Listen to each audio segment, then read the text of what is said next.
Bab 1041 Serigala Cemburu Melolong. Mendengar Hua Xiangyu menyebutkan hal ini, semua orang langsung memasang ekspresi aneh di wajah mereka. Sepertinya gadis kecil ini akan kecewa hari ini. Seperti yang diduga, Hua Xiangyu menghampiri Hong Dali, sedikit memiringkan kepalanya, dan bertanya dengan lembut, "Kakak Dali, level berapa kamu sekarang? Apakah level sektor bintang?" Di bawah tatapan mata semua orang yang bersorak-sorai, Hong Dali menggelengkan kepalanya. "Lalu, itu tingkat stelar." Hua Xiangyu melanjutkan bertanya, "Kurasa dengan bakat Paman Jun, keturunannya tidak akan terlalu miskin, kan?" Semua orang menundukkan kepala dan berusaha keras menahan tawa kalau mereka ditampar. Hong Dali terus menggelengkan kepalanya. "Tidak mungkin. Kalau begitu, kau setidaknya harus berada di planet tingkat kelima." Hua Xiangyu sedikit terkejut. Sebenarnya, itu bukan salahnya. Pandangannya terhadap berbagai hal tentu akan berbeda dari orang normal karena perbedaan kelahiran mereka. Di mata seorang kaisar, makan daging setiap kali makan adalah hal yang sangat normal, tetapi bagi seorang petani, itu tidak. Di matanya, mencapai planet tingkat kelima semudah minum air. "Sebenarnya, aku sama sekali tidak punya kekuatan." Hong Dali menyeringai dan menggaruk kepalanya. Ia cukup menyukai adik perempuan di depannya ini. "Sebenarnya, aku hanyalah anak yang boros yang menyia-nyiakan setiap hari, latihan bukanlah keahlianku." "Ah!" Hua Xiangyu sangat terkejut dan bertanya, "Kamu tidak berlatih sama sekali dan kamu mengatakan bahwa kamu adalah anak yang hilang." "Benar. Bahagia itu yang terpenting, hehe." Hong Dali tidak merasa ada yang salah dengan ucapannya. Lagi pula, dia punya sistem anak hilang yang agung. Dia tidak bisa lepas dari sifat anak hilang itu, jadi dia tidak mau repot-repot menjadi anak hilang. Menjadi anak hilang yang bahagia juga merupakan hal yang cukup baik. Begitu ya. Dia mengetuk bibirnya dengan jarinya, berpikir sejenak, lalu menatap Hua Yueling dan bertanya, "Nenek buyut, aku ingin membawa kakak Dali untuk mencoba, bolehkah?" Mendengar kata-katanya, semua orang tercengang. Hua Xiangyu ingin mengajak Hong Dali mencoba. "Mencoba apa?" Coba." Hua Yueling mengerutkan kening dan berpikir sejenak, lalu mengangguk pelan. "Baiklah, aku juga ikut dengan kalian." Begitu dia mengatakan ini, semua orang penasaran. Para tetua bertanya, "Nyonya, mengapa kami semua tidak ikut melihat-lihat juga?" "Baiklah, ayo kita semua pergi."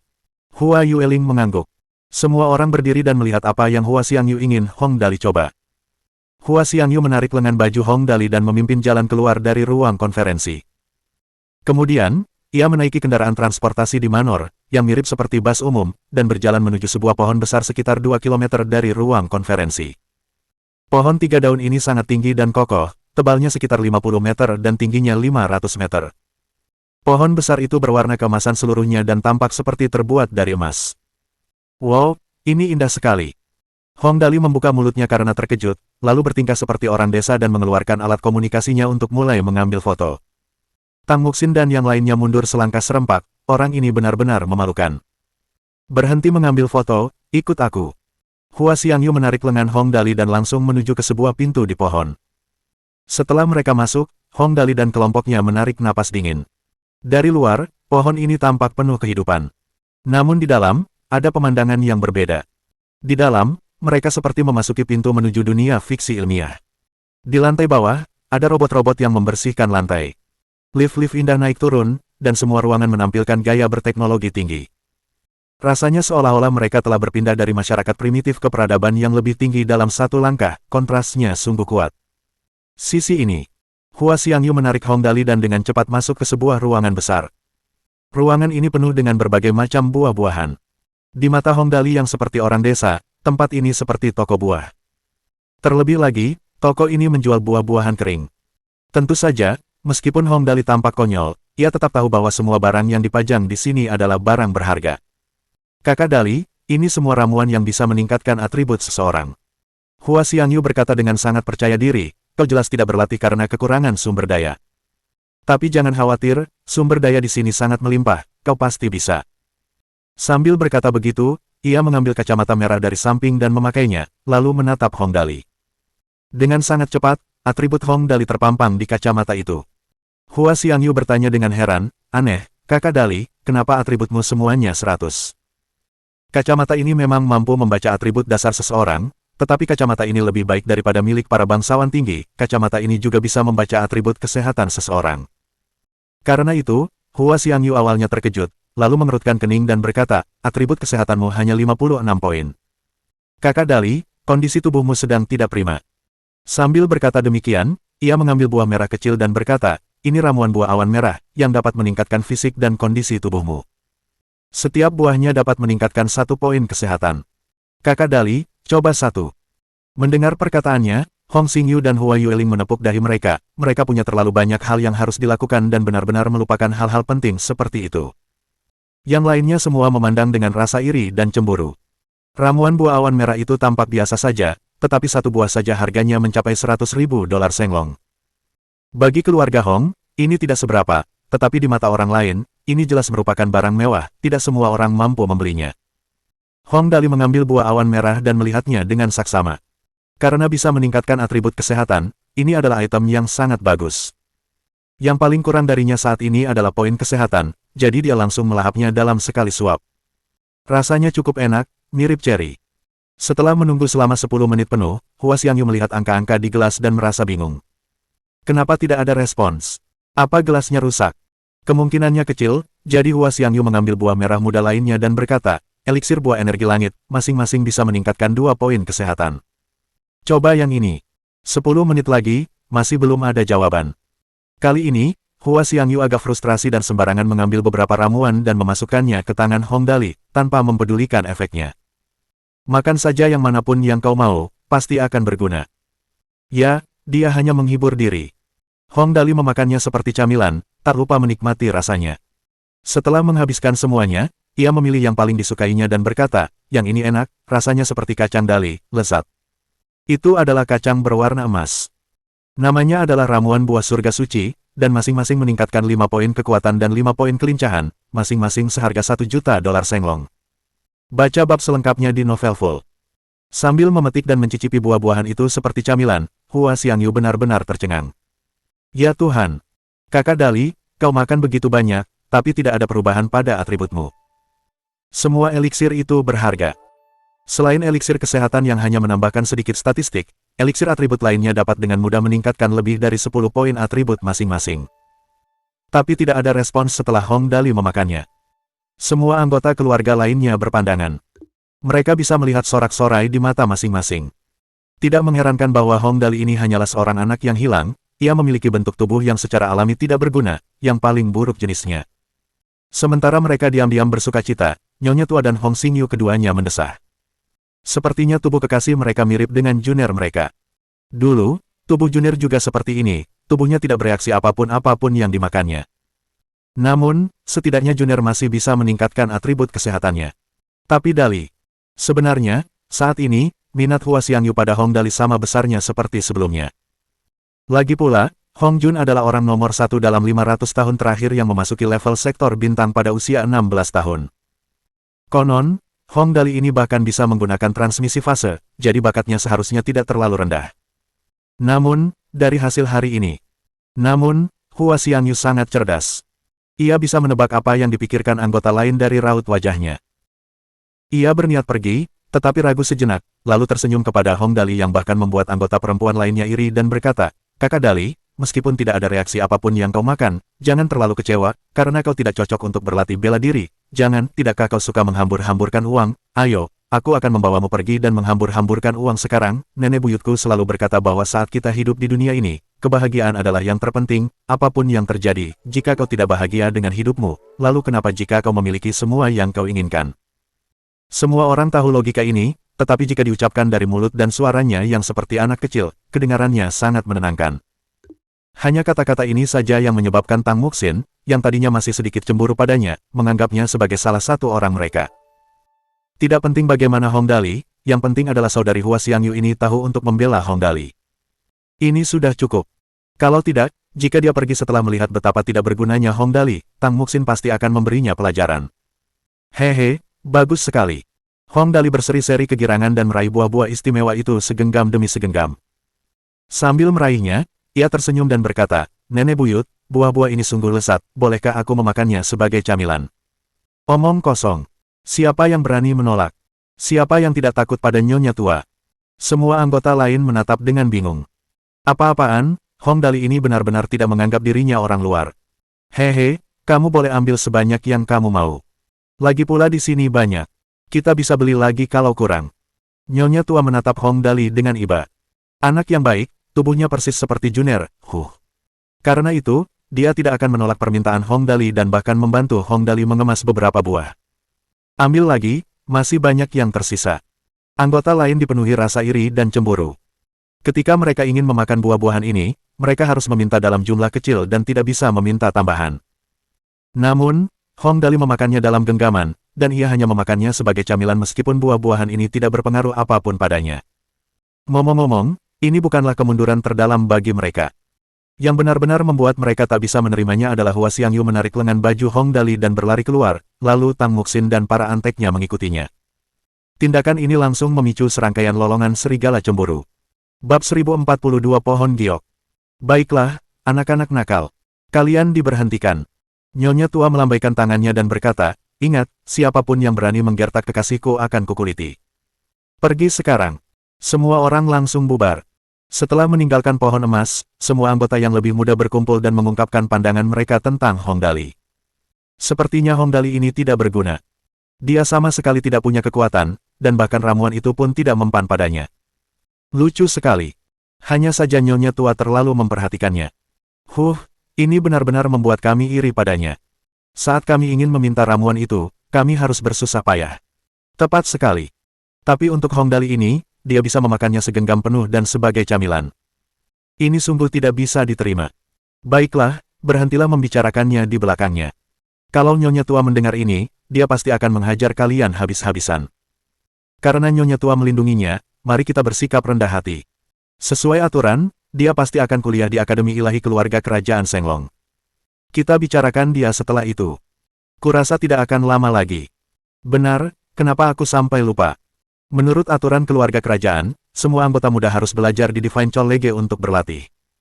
Tapi, Hong Dali ini tidak punya kekuatan sama sekali, apa dia masih bisa pergi ke sana? Semua anggota keluarga kerajaan harus pergi, ini tidak ada hubungannya dengan seberapa berkuasanya seseorang. Tujuan utama pergi ke sana adalah untuk membangun koneksi kita. Jadi, kau mengerti maksudku? Benar, hahaha, pasti menarik. Saat mereka berdiskusi tentang pandangan mereka terhadap Hong Dali dan cara memberinya pelajaran lain kali, Hong Dali dan kelompoknya telah meninggalkan istana. Kali ini, hanya Tang Muxin, Lin Yanwei, dan 9 antek yang ikut bersamanya, sisanya berlatih di tempat yang telah diatur oleh nyonya tua. Lagi pula, ini adalah bintang Senglong, wilayah kekuasaan keluarga kerajaan astral. Level mereka bahkan belum mencapai level bintang. Mereka tidak ingin mempermalukan tuan muda di saat-saat genting, jadi mereka tetap tinggal untuk berlatih. Kakak Dali, kamu bilang mau boros, lalu mau kemana? Hua Xiangyu tadinya hanya ingin membawa Hong Dali menjauh dari anggota lain lalu pergi. Tapi setelah dipikir-pikir lagi, Hong Dali baru saja tiba, rasanya tidak enak meninggalkannya sendirian seperti ini. Lagi pula, dia tidak terburu-buru berlatih. Jadi, kenapa tidak istirahat saja dan mengajaknya berkeliling? Ayo kita jalan-jalan santai saja di sekitar sini. Hong Dali melihat sekeliling, merasa cukup familiar. Tempat mereka sekarang cukup mirip dengan kediaman keluarga Hong dan kota Tianjing di Bumi Lama. Hong Jun mungkin merancang kediaman keluarga Hong berdasarkan struktur geografis di sini. Satu-satunya perbedaan adalah desain bangunannya, jelas sekali. Dengan teknologi bumi di masa lalu, mustahil untuk meniru desain di bintang Senglong. Lagi pula, Hong Jun bukanlah seorang jenius teknologi. Ini bukan salah Hong Jun, karena mereka yang berbakat dalam seni bela diri semuanya bodoh dalam hal teknologi. Ya, kalau begitu, ayo kita jalan-jalan ke kota. Hua Xiangyu segera memanggil mobil dan membawa mereka. Di saat yang sama, ia bertanya dengan rasa ingin tahu, Dali, pengawalmu sepertinya juga tidak terlalu kuat. Di matanya, tingkat kekuatan Liang dan yang lainnya hanya rata-rata. Lagi pula, ia adalah seorang jenius super yang memasuki tingkat sektor bintang pada usia 16 tahun. Oh, mereka. Hong Dali menjawab dengan sangat wajar, mereka bukan pengawalku, mereka antek-antekku, hehe. Mata Hua Xiangyu terbelalak lebar. Adalah hal yang biasa bagi seseorang dengan status seperti mereka untuk membawa pengawal keluar bersama mereka. Namun, membawa antek-antek, dan jumlahnya 9, memang itulah yang akan dilakukan seorang hedonis. Namun, sekali lagi, ini juga tampak biasa saja. Jika seorang yang hilang tidak membawa antek-anteknya, siapa lagi yang akan melakukannya? Liang bahkan dengan anggun membungkuk ke arah Hua Xiangyu dan berkata, saya adalah antek nomor 2 Tuan Muda, Liang, senang bisa melayani Anda. Kata-katanya sangat lembut dan anggun, dan ekspresinya 30% patuh dan 70% bangga, tampak sangat lucu. Hua Xiangyu benar-benar hancur. Dengan sangat cepat, mereka semua naik mobil menuju kota. Mengenai alasan mereka tidak menggunakan pesawat ruang angkasa, Hua Xiangyu menjelaskan bahwa di planet ini, segala sesuatu harus dijaga sealami dan seharmonis mungkin. Lagi pula, di alam semesta, selain berlatih, sebagai manusia, mereka tetap harus menjalani kehidupan normal. Jika mereka membuat keributan besar dan menimbulkan kegaduhan setiap kali keluar, suasana hati penduduk di sana akan terpengaruh. Selain itu, karena hanya ada sedikit populasi yang tinggal di bintang Senglong, mereka tidak akan membuang banyak waktu menggunakan kendaraan sebagai transportasi, bagaimanapun juga, AI akan menghitung jalur untuk mereka. Cara ini cepat dan juga praktis. Begitu. Sambil mendengarkan, Hong Dali menyantap camilannya dan tak lupa berbagi dengan yang lain. Ayo, ayo. Semuanya, makanlah sedikit dan tingkatkan atributmu. Makanan ini kelihatannya cukup enak. Yap, setelah uang kompensasinya tiba, ayo kita beli di pasar gelap. Makan saja sebanyak yang kalian bisa. Lagi pula, aku kan kaya. Memang benar dia kaya. Dia punya 30 miliar dolar Senglong. Meskipun ramuan ini mahal, dia masih mampu membelinya. Semua orang menyeringai dan mengambil segenggam, lalu melahapnya seperti kacang. Hua Xiangyu bertanya dengan rasa ingin tahu, Kakak Dali, ramuan ini sangat mahal, bahkan yang termurah pun harganya setidaknya 10.000 dolar Senglong. Agak mubazir kalau dimakan sebagai camilan. Kecuali kalau uang kompensasinya banyak, ya. Tapi meskipun begitu, kurasa tidak akan cukup untukmu memakannya seperti ini, kan? Tidak mengherankan jika Hua Xiangyu menganggapnya sia-sia. Biasanya, dia tidak akan membawa banyak dolar Senglong. 10 menit saja sudah cukup baginya untuk menggunakannya. Lagi pula, biasanya dia tidak perlu membeli banyak barang. Namun, harga eliksirnya setidaknya 10.000 hingga 1 juta atau lebih. Dengan jumlah makan seperti ini, siapa yang sanggup membelinya? Oh, uang kompensasinya. Memang banyak sekali. Hong Dali bersikap acuh tak acuh karena ia memang tidak punya banyak konsep tentang uang. 30 miliar, kurasa. Seharusnya cukup untuk makan, jangan khawatir. Dia membicarakannya dengan sangat ringan, dan yang lainnya juga tidak terlalu memikirkannya. Lagi pula, mengikuti tuan muda, mereka tidak perlu khawatir. Mereka tidak pernah kehabisan uang dan membeli apapun yang mereka inginkan. Ini sudah menjadi kebiasaan mereka, kebiasaan. Haha. Namun, Hua Xiangyu benar-benar tercengang kali ini. Berapa banyaknya? 30 miliar dolar Senglong. Meskipun dia jenius luar biasa di keluarga kerajaan Senglong, Hua Xiangyu pun belum pernah melihat uang sebanyak ini sebelumnya. 30 miliar, pantas saja dia berani memakan ramuan seperti ini. Dia bisa membeli ribuan ramuan ini dengan mudah. Benar. Ngomong-ngomong, para bangsawan tinggi itu cukup murah hati. Hong Dali menyeringai dan menatap Hua Xiangyu, lalu berkata, Saudari Xiangyu, ada yang kau suka? Kalau ada, aku akan membelikan 1 set untukmu. Oh ya, uang kompensasinya belum sampai, jadi aku hanya punya 10 juta sekarang. Memang tidak banyak. Hong Dali merasa ini tidak banyak, tetapi Hua Xiangyu tidak merasakan hal yang sama. 10 juta dolar Senglong bukanlah jumlah yang kecil, cukup untuk membeli sebuah galaksi. Namun, Hong Dali menggunakannya seolah-olah itu adalah uang receh. Karena aku anak yang hilang, aku harus memainkan sesuatu yang inovatif. Hong Dali menyentuh dagunya dan berkata, ayo kita jalan-jalan di mall dulu dan lihat harganya. Sistem memintanya untuk menghabiskan 100.000 dolar Senglong dalam 3 hari, tetapi ia perlu memahami harga barang-barang di planet ini saat ini terlebih dahulu. Jika daya beli dolar Senglong kuat, itu akan sangat merepotkan baginya. 100.000 dolar Senglong bukanlah jumlah uang yang besar, juga bukan jumlah yang kecil. Karena ia memutuskan untuk melihat harga terlebih dahulu, mal-mal besar tentu saja merupakan pilihan terbaik. Tak lama kemudian, mobilnya perlahan berhenti di depan sebuah pohon besar yang tampak seperti batu giok. Pohon itu berdiameter 300 meter dan begitu tingginya hingga menjulang melewati awan. Inilah tempatnya.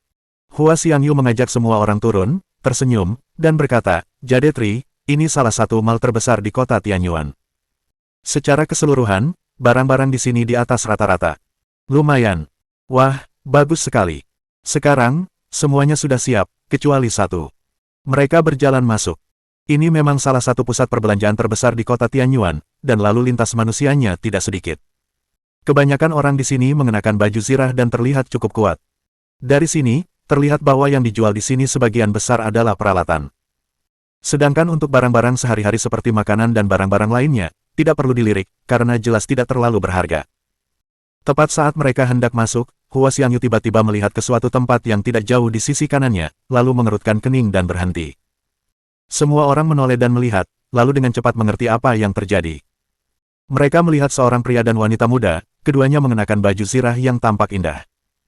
Pria itu tampak berusia sekitar 20 tahun lebih, cukup tampan, dan tubuhnya berbentuk segitiga sempurna, sangat karismatik. Lebih penting lagi, di dadanya ada sebuah medali. Warnanya benar-benar keemasan, dan di tengahnya terdapat 2 bintang ungu. Hong Dali tidak tahu apa yang dilambangkan medali ini, tetapi Hua Xiangyu sangat jelas bahwa medali ini melambangkan kekuatan pemakainya. Perunggu hijau, setingkat planet. Perak, setingkat stelar. Emas, setingkat sektor bintang. Medali emas dengan 2 bintang melambangkan bahwa levelnya adalah sektor bintang level 2. Mampu menjadi prajurit sektor bintang level 2 di usia 20 tahun lebih, bakat pemuda ini tidaklah normal. Berwajah tampan, berkekuatan dahsyat, dan terlahir di keluarga kerajaan, pemuda ini telah memikat para wanita muda di sekitarnya, membuat mereka berhenti di tempat dan menatapnya. Dibandingkan dengannya, Hong Dali seperti orang desa. Mereka sama sekali tidak sebanding. Selain itu, gadis muda di sampingnya hampir secantik Hua Xiangyu. Ia memiliki rambut panjang berwarna ungu yang indah dan tubuh yang seksi. Kalung kristal es yang dikenakannya tampak seperti lubang hitam misterius, menarik perhatian semua orang, dan juga membuatnya tampak semakin cantik dan misterius. Bab 1043 penampilanmu agak tidak sesuai dengan estetikaku. Sebenarnya, wanita selevel ini seharusnya cukup menarik. Namun, dagunya sedikit terangkat, ditambah medali perak 5 bintang di dadanya, ia jadi tidak terlihat begitu manis lagi.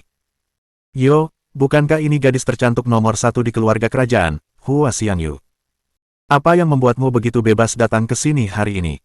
Begitu melihat Hua Xiangyu, tatapan cemburu terpancar jelas dari matanya. Ia menatap tajam wajah Hua Xiangyu dan berkata dengan masam, kau biasanya tidak berinteraksi dengan laki-laki, kan? Kenapa, kau berubah hari ini dan mulai berkencan dengan seseorang? Orang ini benar-benar lumayan, sungguh heboh. Dari kata-katanya, jelas mereka bermusuhan. Dari tatapan gadis itu pada Hua Xiangyu, ia tak menyembunyikan keinginannya untuk mencakar wajah Hua Xiangyu dan merusaknya sedikitpun. Kecemburuan biasanya berujung pada kebencian. Hubungan kedua gadis ini jelas tidak baik. Meskipun gadis ini sangat masam, pria tampan di sampingnya sangat fanatik saat menatap Hua Xiangyu, seolah ingin menelannya. Hong Dali tidak tahu hubungan mereka, tapi itu jelas bukan sesuatu yang baik. Zhu Ningyu, aku selalu melihatmu kemanapun aku pergi. Ekspresi Hua Xiangyu padanya tampak buruk. Aku akan mengajak anggota baru keluarga Hongku jalan-jalan hari ini. Kalau kau tidak ada urusan denganku, pergilah dan urus urusanmu sendiri. Aku tidak menyambutmu di sini. Hua Xiangyu berasal dari cabang nyonya tua Hua Yueling, dan ia bisa dianggap sebagai kerabat jauh keluarga Hong. Namun, apapun itu, ia tetap dianggap berasal dari keluarga Hong. Ia tidak bermaksud mencari-cari hubungan ketika menyebut keluarga Hongku. Oh, anggota baru dari keluarga Hong. Jelas sekali, status keluarga pria ini seharusnya sama dengan keluarga Hong, jadi nadanya sama sekali tidak sopan. Makhluk yang berkeliaran di luar dan kembali. Dia dari cabang mana? Dari pihak Paman Jun, Hua Xiangyu menjawab dengan santai, lalu tiba-tiba tersenyum ke arah Zhu Ningyu dan berkata, oh ya, ngomong-ngomong, keluarga Zhu-mu sepertinya sudah bertunangan dengan Paman Junku. Meskipun beliau sudah tiada, keturunannya masih ada. Kau satu-satunya perempuan di generasi keluarga Zhu ini, kan? Ngomong-ngomong, kau bisa dianggap tunangan kakak daliku. Begitu Hua Xiangyu mengatakan ini, wajah Zhu Ningyu dan pria itu jelas berubah. Tak heran. Pria itu bernama Bei Yuanxing, dan ia adalah putra kedua keluarga Bei, salah satu dari 3 keluarga kerajaan besar. Zhu Ningyu adalah satu-satunya keturunan langsung dari keluarga Zhu pada generasi ini. Bagi keluarga kerajaan besar seperti mereka, mengadakan pertunangan seperti itu sudah biasa, tujuannya adalah untuk mempererat hubungan mereka. Terakhir kali, Hong Jun bertunangan dengan keluarga Zhu, tetapi kekuasaannya mulai melemah setelah itu, dan ia meninggalkan rumah dalam keadaan depresi dan tak pernah kembali. Oleh karena itu, pertunangan ini dianggap dibatalkan. Namun, setelah Hong Dali kembali, pertunangan seperti itu dengan status mereka tentu saja tidak bisa dianggap enteng. Meskipun tidak ada yang akan menganggapnya serius, hal itu memang membuat mereka merasa sedih sekarang karena disebutkan di depan mereka, terutama karena Hong Dali ini jelas-jelas seorang udik yang baru saja kembali dari luar. Hehe, pertunangan itu sudah terjadi beberapa ratus tahun yang lalu. Zhu Ningyu tertawa dingin dan berkata, jangan bilang kau benar-benar berpikir itu masih berlaku sampai sekarang. Namun, Bei Yuanxing menatap Hong Dali dengan tajam. Hua Xiangyu bisa dibilang gadis idaman para pemuda di seluruh keluarga kerajaan, tetapi ia menyapa si udik ini dengan begitu mesra, hal ini sungguh membuat Bei Yuanxing sangat cemburu pada Hong Dali. Ah, toh itu tidak masuk hitungan, sudah pasti tidak boleh dihitung lagi. Hong Dali awalnya tersenyum dan menatap mereka yang sedang bertengkar, tetapi tiba-tiba ia berkata, aku sudah punya cukup banyak wanita, dan nenek buyut juga bilang sulit menemukan gadis lain yang selevel denganku. Jadi, sudah pasti tidak boleh dihitung. Setelah dia mengatakan ini, Tang Muxin dan Lin Yanwei langsung menutup mulut mereka dan tertawa, bahkan Hua Xiangyu pun tidak dapat menahan senyum juga. Hong Dali ini terlihat sangat tidak berbahaya dan polos, tetapi ketika dia memarahi seseorang, dia sangat pandai melakukannya. Dia berkata bahwa sulit untuk menemukan gadis yang setara dengan level wanitanya, bukankah itu berarti Zhu Ningyu tidak cukup berkualitas? Kau pikir aku tidak cukup cantik, begitu maksudmu? Wajah Zhu Ningyu memucat karena marah dan ia langsung mengamuk. Bagaimana mungkin aku tidak cukup baik? Apa yang lebih buruk dariku? Kau hanya orang desa, tapi nada bicaramu benar-benar sombong. Pantas saja ia begitu marah. Tidak ada wanita yang senang mendengar orang lain mengatakan mereka tidak cantik. Ah, bukan berarti kamu tidak cukup baik, akulah yang tidak cukup baik. Masih dengan ekspresi menyebalkannya, Hong Dali berkata, sebenarnya, bukan berarti kamu tidak cantik, hanya saja penampilanmu agak tidak cocok dengan estetikaku. Ya, memang begitu. Baca bab selanjutnya di novel full. Puff. Hua Xiangyu tidak dapat menahannya lagi dan langsung menutup mulutnya dan tertawa. Hong Dali ini benar-benar bisa membuat seseorang meledak amarah kalau dia mau. Bukankah itu tetap berarti dia tidak cantik? Tang Muxin dan yang lainnya berusaha keras menahan tawa. Tuan muda mereka ini memang pandai membuat orang lain marah. Kamu cuma jago ngomong. Bei Yuanxing menyadari bahwa Zhu Ningyu tidak sebanding dengan Hong Dali dalam hal pertengkaran, dan hanya berkata dengan nada datar, bertengkar dengan orang desa sepertimu benar-benar menurunkan indera perasaku. Ningyu, jangan repot-repot dengannya, orang desa seperti dia mungkin tidak akan bisa membeli barang berharga di sini. Jangan buang-buang waktu kita dengannya, itu tidak ada gunanya. Kata-katanya tidak enak didengar, dan nadanya dipenuhi rasa meremehkan Hong Dali. Masalahnya, ia memang pantas mengatakan ini. Di usia 25 tahun, ia sudah menjadi bintang 2 di level sektor bintang. Ditambah lagi latar belakangnya, dibandingkan dengan Hong Dali, di mata orang lain, rasanya seperti membandingkan ayam dengan burung phoenix. Zhu Ningyu tahu bahwa Bei Yuanxing memberinya kesempatan untuk mundur tanpa kehilangan muka, jadi dia menerimanya. Tiba-tiba, dia tersenyum dan berkata, memang benar, bertengkar dengan orang desa memang menurunkan statusku. Tapi, aku memang penasaran apa yang bisa dibeli orang ini di sini. Yuanxing, bagaimana kalau kita ikuti mereka dan lihat apa yang akan mereka beli? Bei Yuanxing langsung mengangguk dan berkata, oke. Sejujurnya, aku juga cukup penasaran. Sambil berkata begitu, ia bahkan mengulurkan tangannya dan berkata, kalau begitu, lanjutkan saja. Kalau kamu tidak sesempit itu, kenapa kita tidak jalan bersama? Akan lebih menarik seperti itu, bagaimana? Dari apa yang mereka berdua katakan, Hua Xiangyu tahu bahwa mereka sedang merencanakan sesuatu yang jahat. Zhu Ningyu selalu iri dengan penampilan dan bakatnya, sementara Bei Yuanxing selalu bersamanya. Hubungan mereka berdua seperti sepasang kekasih, tetapi Bei Yuanxing ini juga memperhatikannya di saat yang bersamaan. Hong Dali baru saja datang dan tidak mengerti apa-apa, tetapi latar belakangnya seperti kisah fantasi. Sekarang setelah kedua kelompok orang ini bertemu, sejujurnya, Hua Xiangyu tidak tahu apa yang akan terjadi selanjutnya. Oh, tentu. Hong Dali sama sekali tidak keberatan, ia tidak pernah takut ditertawakan. Ikuti kami kalau mau. Bagus, aku ingin tahu tempat mana yang paling cocok untuk menghabiskan uang di sini. Tempat manakah yang paling cocok untuk menghabiskan uang di sini? Mendengar ini, Bei Yuanxing dan Zhu Ningyu sama-sama linglung sejenak, lalu keduanya memeluk perut mereka dan tertawa keras. Mereka tertawa begitu bahagianya sehingga para wanita yang sedang kasmaran di kejauhan itu penasaran dengan apa yang telah terjadi hingga membuat mereka tertawa hingga mereka mengabaikan bayangan mereka. Hahaha, dasar tukang boros, dengar itu. Dia malah nanya tempat mana yang paling cocok buat boros di sini. Suasana hati Bei Yuanxing sedang tidak bagus tadi, tapi dalam sekejap, suasana hatinya langsung membaik. Awalnya, dia masih iri pada Hong Dali, iri pada Hua Xiangyu yang jalan-jalan sama anak dungu ini, gak semua orang bisa diperlakukan seperti itu. Tapi sekarang, dia sudah tidak lagi, apa sih yang bisa dia iri sama anak boros? Tentu saja, tentu saja. Haha, tentu saja ada tempat yang cocok untuk dihambur-hamburkan. Zhu Ningyu tertawa terbahak-bahak, lalu menatap Hua Xiangyu dengan angkuh. Ia berkata, di lantai 30 pohon giok ini ada toko penggalian harta karun. Seluruh lantai dipenuhi harta karun dari berbagai alam rahasia di alam semesta. Sangat mudah menghabiskan beberapa ratus ribu, tetapi membeli sesuatu yang bernilai jutaan. Nada suaranya penuh godaan. Kalau mereka benar-benar bisa membeli sesuatu senilai jutaan hanya dengan beberapa ratus ribu, siapa yang tidak akan tergoda? Hua Xiangyu mengerutkan kening dan amarah terpancar di wajahnya. Ia dengan lembut mengingatkan Hong Dali, "Kakak Dali, jangan dengarkan omong kosongnya, kebanyakan barang di sana palsu, lebih normal menghabiskan beberapa ratus ribu untuk sesuatu yang hanya bernilai puluhan ribu, kau butuh keberuntungan yang sangat besar untuk membeli sesuatu yang sangat berharga dengan harga murah." "Ah, maaf banget, aku baru saja lupa soal itu, hehe." Tapi, Zhu Ningyu tersenyum dan menepuk kepalanya dengan ekspresi menyesal, tapi dia tidak menyembunyikan sarkasme di matanya dan malah bertanya, "Jangan bilang kamu tidak berani membelinya sekarang." Hua Xiangyu diam-diam gugup, tetapi Hong Dali sama sekali tidak mempermasalahkannya dan mengangguk penuh semangat. "Ini hebat. Aku suka tempat seperti ini. Efek seperti inilah yang kuinginkan.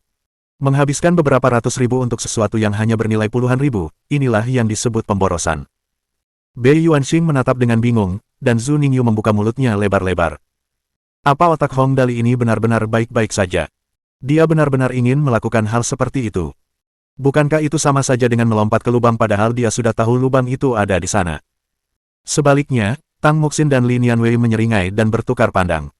Dali akan menyia-nyiakannya lagi, mereka pikir mereka akan punya tontonan menarik hari ini. Karena itu, mereka pun keluar dan masuk ke dalam pintu pohon giok. Mata Hong Dali langsung berbinar, bukan karena ia menemukan harta karun, melainkan karena di pintu masuk terdapat deretan camilan dan minuman. Pemandangan yang nostalgia. Pemandangan seperti ini sudah biasa di mal-mal di bumi, ya. Makan sambil jalan-jalan itu asyik, ya. Ternyata ada kios minuman dan camilan di sini, dia pasti memuji tempat ini. Pasti. Apakah kamu punya es krim di sini? Hong Dali langsung menghampiri dan bertanya. Es krim, sebenarnya, adalah deskripsi umum untuk semua makanan dingin. Tentu saja ada makanan seperti itu di kedai minuman dan camilan kelas atas seperti itu. Pemiliknya langsung mengangguk dan berkata, "Baik, tamu yang terhormat. Rasa apa yang Anda inginkan?" Bab 1044 Pertumpahan Darah Akibat Secangkir Es Krim. Meskipun Bintang Senglong adalah markas keluarga kerajaan Senglong, orang-orang yang sedikit lebih normal tentu saja dibutuhkan di tempat-tempat seperti ini untuk menjaga kios-kios. Oleh karena itu, kerabat jauh keluarga kerajaan adalah pilihan terbaik. Sedangkan bagi orang-orang yang benar-benar normal dan tidak memiliki hubungan apapun dengan keluarga kerajaan, mustahil bagi mereka untuk datang ke planet ini, itu sudah pasti. "Aku mau yang itu." Hong Dali menunjuk yang berwarna coklat dan bertanya langsung, "Berapa harganya?" $2 Senglong. Lihat itu. Di tempat yang berbeda, standar hidup pun berbeda. Secangkir es krim saja sudah seharga $20.000 galaksi, standar hidup di sini memang tinggi. "Oh, 100 per cangkir, berikan aku." Hong Dali mulai menghitung. 1, 2, 3. Dirinya sendiri, Tang Muxin, Lin Yanwei, Hua Xiangyu, 9 antek, totalnya 13 orang. 13 cangkir. "Xiao Yi, berikan di angka bulat 2.000. Hua Xiangyu. "Serius? Bayar $100 untuk secangkir es krim seharga $2. Lalu bulatkan 13 cangkir jadi $2.000. Kalaupun mau boros, harusnya ada batasnya, dasar bajingan." "Baik, Tuan Muda." Xiao Yi sudah lama bekerja sama dengan Hong Dali, ia sudah sangat terbiasa. "Kau tidak akan mengincar mereka berdua." "Ah, mereka. Identitas mereka terlalu bergengsi, bagaimana mungkin mereka bisa makan makanan murahan seperti itu?" Hong Dali menyeringai dan menatap Bei Yuanxing dan Zhu Ningyu. Orang ini bahkan sengaja menjulurkan lidah dan menjilati es krim. "Begitukah, tampan dan cantik?" Tang Muxin mengatupkan mulutnya rapat-rapat, Lin Yanwei langsung membalikkan tubuhnya, sedangkan Hua Xiangyu, dia sama sekali tidak bisa berkata apa-apa. Tampaknya, siapapun yang menyinggung orang ini, mereka pasti akan digoda olehnya, apapun yang terjadi. Ngomong-ngomong, Bei Yuanxing dan Zhu Ningyu memang sedang sangat tertekan sekarang. Secangkir es krim seharga $2 saja tidak ada artinya, jadi tidak masalah jika Hong Dali tidak membelikannya.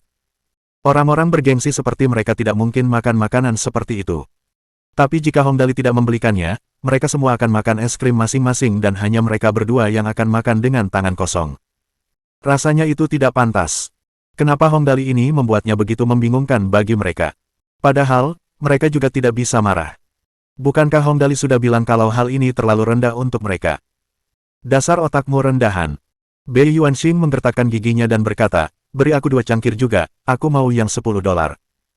Sambil berkata begitu, ia mengeluarkan 2 koin $10 dari sakunya dan melemparkannya kepada pemiliknya. Ia bahkan memberi Hong Dali ekspresi sombong. Lihat ini. Kau makan yang $2, tapi aku makan yang $10. Aku lebih baik darimu. Namun, setelah dia membayar uangnya, dia menyadari suasananya tidak tepat. Semua orang menatapnya dengan tatapan memelas. Para wanita menahan tawa, sementara para pria menatapnya dengan ekspresi aneh. Sepertinya ada yang janggal, situasi apa ini? Zhu Ningyu awalnya juga tidak mengerti, tapi ia segera sadar dan menginjak kaki Bei Yuanxing dengan kasar, lalu memaki dengan marah. Bodoh!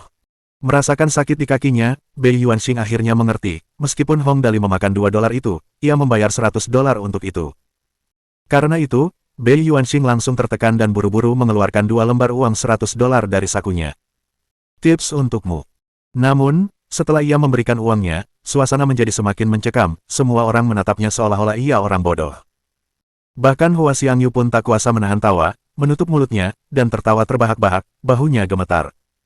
Kecerdasan buatan, dia dikalahkan dalam hal kecerdasan buatannya. Bodoh. Wajah Zhu Ningyu memerah karena marah. Meskipun dia menghitung 100 per cangkir, dia memberikan total 2.000. Bei Yuanxing langsung membuka mulutnya lebar-lebar. Apa-apaan ini? Aku lupa lagi. Hong Dali dan yang lainnya tertawa.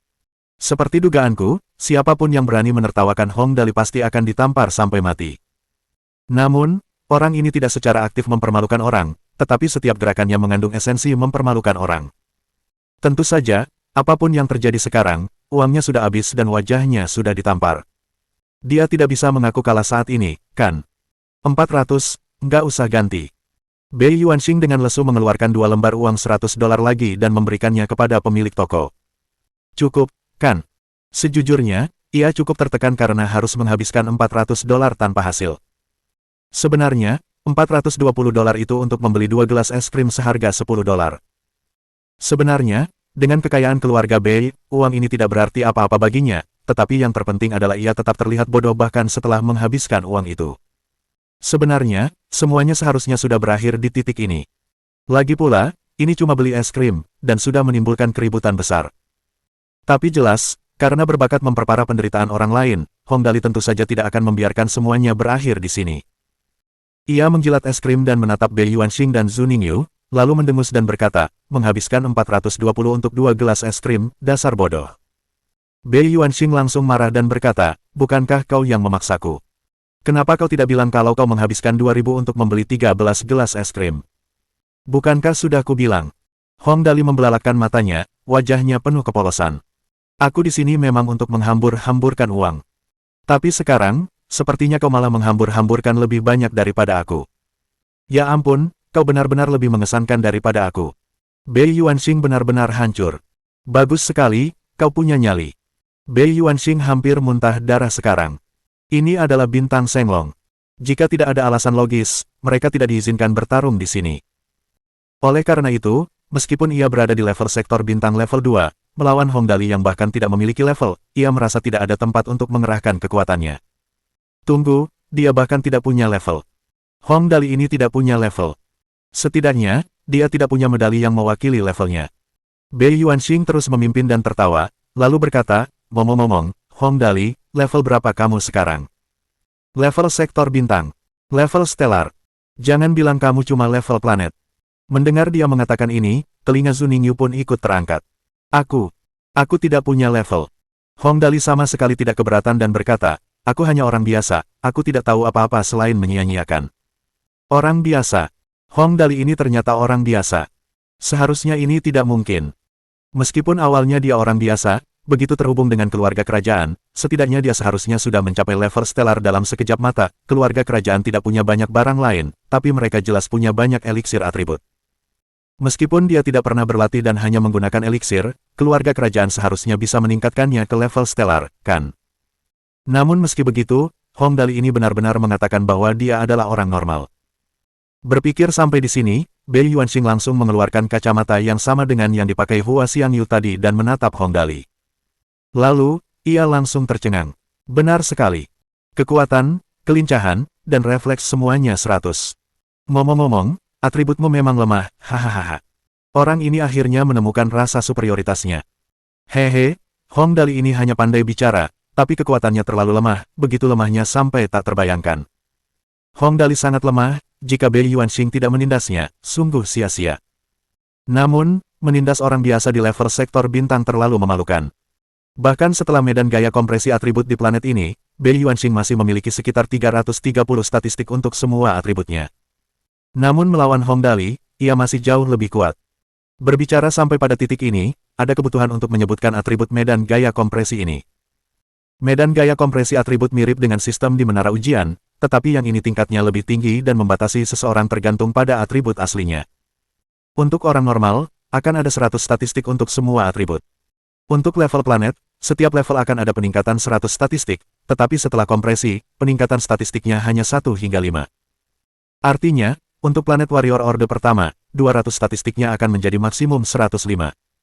Pada planet warrior orde pertama, terjadi lonjakan besar, dari 500 menjadi 2000. Jadi, setelah kompresi, maksimumnya akan menjadi 150. Pada level stellar, biasanya setiap level meningkatkan 500 statistik. Setelah kompresi, akan ada 10 statistik per level. Statistik level stellar maksimum adalah dari 5.000 hingga 10.000, dan setelah kompresi, maksimumnya akan menjadi 250 per statistik.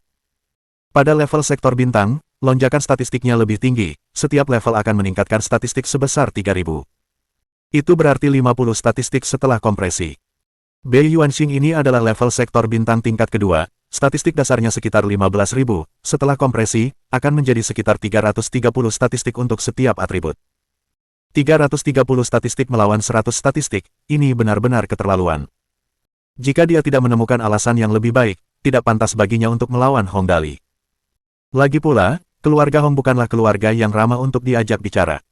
Sebaliknya, jika itu hanya pertengkaran kecil antar generasi muda, itu tidak akan menjadi masalah besar.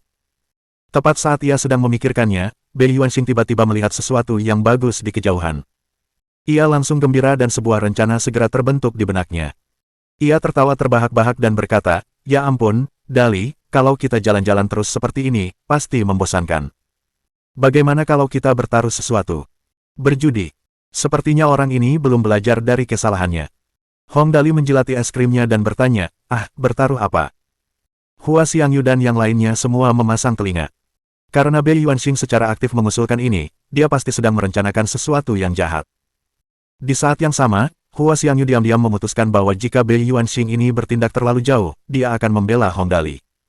Lagi pula, dialah yang membawanya ke sini, dan dia juga bagian dari keluarga Hong. Tidak pantas baginya untuk hanya berdiam diri dan menonton. Kau lihat mesin pendeteksi pukulan di sana. Bei Yuanxing menunjuk ke sebuah mesin tak jauh dari sana dan berkata, "Bagus sekali, alat itu bisa menguji amplitudo kekuatanmu. Sangat akurat. Persentase kekuatan yang bisa kau capai sekarang akan sama dengan setelah meninggalkan medan gaya kompresi atribut. Kita sering menggunakan ini. Kenapa kau tidak mencobanya juga?" Alat pendeteksi pukulan memang merupakan sesuatu yang biasa dimainkan oleh mereka semua. Namun, mesin-mesin ini sedikit berbeda di sini. Tujuan utamanya adalah menghitung persentase kekuatan yang bisa digunakan, bukan kekuatan pukulan. Misalnya, setelah kompresi, statistiknya masing-masing adalah 300, dan amplitudo kekuatannya adalah 7,5 kali setelah pukulan. Kemudian, setelah meninggalkan medan gaya kompresi atribut, pukulan tersebut juga akan memiliki amplitudo kekuatan 7,5 kali, tidak lebih dan tidak kurang. Lagi pula, begitu mereka mencapai level sektor bintang, atribut mereka sudah lebih dari 10.000 statistik. Mustahil menemukan mesin yang mampu menguji amplitudo kekuatan untuk kekuatan sebesar itu. Oh, tentu. Hong Dali sama sekali tidak khawatir dan terus menjilati es krimnya. Taruhan apa? Kita main kecil saja. Bei Yuanxing tersenyum seperti rubah tua dan berkata, taruhan saja 1 juta. Jangan bilang kau tidak punya uang sekecil ini. Bab 1045 Kakak Dali tidak pernah merendahkan orang. Setelah semua orang mendengar apa yang dikatakan Bei Yuanxing, mereka semua, termasuk Hua Xiangyu, melengkungkan bibir mereka. Suara guntur begitu keras dan dia hanya ingin bertaruh 1 juta. Apa dia tahu bahwa 1 juta hanyalah uang receh untuk saudara Dali kita? Memang, Hong Dali terus menjilati es krimnya. Terlalu sedikit. Kita bulatkan saja jadi 5 juta. Apa aturannya? 5 juta. Haha, bocah ini bahkan tidak tahu aturannya, tapi dia malah minta taruhan 5 juta. Sayang sekali kalau melewatkan kesempatan bagus seperti ini. Oke, 5 juta. Bei Yuanxing sangat gembira. Hong Dali ini jelas bodoh. Dia tahu dia akan kalah, tetapi dia tetap setuju. Tidak hanya setuju, dia bahkan menambah jumlahnya. Dia memang anak yang boros, dia tidak bisa diukur dengan aturan biasa. Namun, sepertinya ia memiliki terlalu banyak keuntungan. Bei Yuanxing tidak bodoh. Jika mereka hanya berkompetisi seperti itu, mungkin tidak mudah baginya untuk mendapatkan uang saat menang. Meskipun jumlahnya tidak besar, jumlahnya juga tidak kecil. Pasti ada cara lain untuk melakukannya. Karena itu, setelah berpikir sejenak, ia berkata dengan wajah tegas, namun, terlalu menguntungkan bagiku jika kita hanya berkompetisi seperti itu. Orang lain mungkin akan mengatakan aku menindas orang desa. Bagaimana kalau begini? Aku akan menggunakan tangan kiriku, dan aku tidak akan menggunakan teknik apapun. Sebisa mungkin aku menggunakan kekuatanku. Kau bisa menggunakan tangan kananmu. Bagaimana? Kedengarannya adil, kan? Maksudnya, dengan menggunakan tangan kirinya tanpa teknik apapun, persaingan akan hanya didasarkan pada amplitudo kekuatan mereka. Biasanya, tangan kanan kebanyakan orang lebih kuat. Dengan begitu, ia juga akan sedikit dirugikan. Tentu saja, aturannya tidak penting. Yang penting dia yakin menang, apapun yang terjadi. Lagi pula, sektor bintang orde kedua, bahkan tanpa menggunakan apapun, batas atasnya dapat ditingkatkan 60 hingga 70 kali lipat. Bei Yuanxing, jangan berlebihan. Hua Xiangyu segera menyadari tipuannya. Lagi pula, kau adalah sektor bintang orde kedua. Bahkan jika kau tidak menggunakan keahlian apapun, batas atas kekuatanmu setidaknya 60 hingga 70 kali lipat. Kakak Dali hanyalah orang biasa. Bagaimana mungkin dia bisa mengalahkanmu? Bukankah sudah kubilang aku akan pakai tangan kiriku? Bei Yuanxing mengangkat bahu. Lagi pula, dia sudah setuju. Jangan salahkan aku. Keduanya punya pendapat masing-masing. Zhu Ningyu menyilangkan tangannya, berharap pertunjukannya akan bagus. Jika mereka tidak mengambil kesempatan untuk memberinya pelajaran, bukankah mereka akan menyia-nyiakan kesempatan bagus itu? Pada saat ini, Tang Muxin dan yang lainnya tercengang. Hua Xiangyu pernah berkata, bahkan jika Bei Yuanxing hanya menggunakan kekuatannya sendiri, amplitudo kekuatannya setidaknya 60 hingga 70 kali lipat. Dali benar-benar orang biasa sekarang. Bahkan dengan gelang yang meningkatkan atributnya 10 kali lipat, itu tidak cukup. Dia juga tidak bisa berubah menjadi Star Knight, apalagi Second Gear. Bagaimanapun cara pandang mereka, dia pasti kalah. Dali, jangan main-main dengannya kalau kau tidak bisa. Tang Muxin diam-diam menarik lengan Hong Dali. Kau anak yang hilang, bukan pejuang. Apa yang bisa dia katakan kalau kau tidak bisa bersaing dengannya? Dia mengatakan itu demi Hong Dali, kalau-kalau dia mempermalukan dirinya sendiri. Tapi Hong Dali malah menggelengkan kepala tanda tidak setuju. Iya, tidak masalah. Tidak apa-apa, aku hanya akan bersenang-senang. Hong Dali terus menjilati es krimnya. Ia tampak tidak khawatir sama sekali. Namun, apa yang ia katakan selanjutnya membuat Bei Yuanxing muntah darah. 5 juta untuk keluarga kerajaan agar bisa tampil di hadapanku. Sepertinya ini harga yang pantas. Orang biasa bahkan tidak bisa melakukan itu. Suster Xiaoyi, beri dia 100.000 dulu. Untuk keberuntungan. Semua orang terkejut. Ling Xiaoyi mengeluarkan kartu bank pemberian nyonya tua dan tersenyum. Berapa nomor kartu Tuan Muda Yuanxing? Saya akan mengirimkan uangnya sekarang.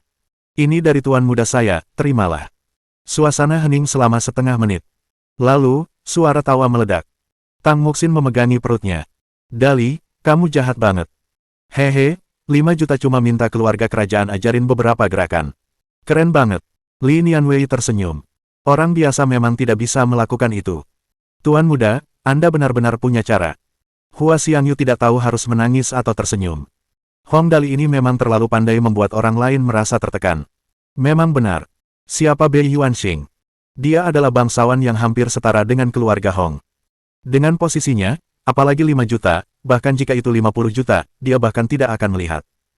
Sekarang, Hong Dali benar-benar menggunakan 5 juta untuk mempermainkannya. Bajingan. Bei Yuanxing begitu marah hingga urat-urat di dahinya terlihat. Bagaimanapun, dia bangsawan. Bangsawan di antara bangsawan. Dia ingin menjatuhkan Hong Dali. Tapi sebelum dia mulai, Hong Dali sudah menjegalnya.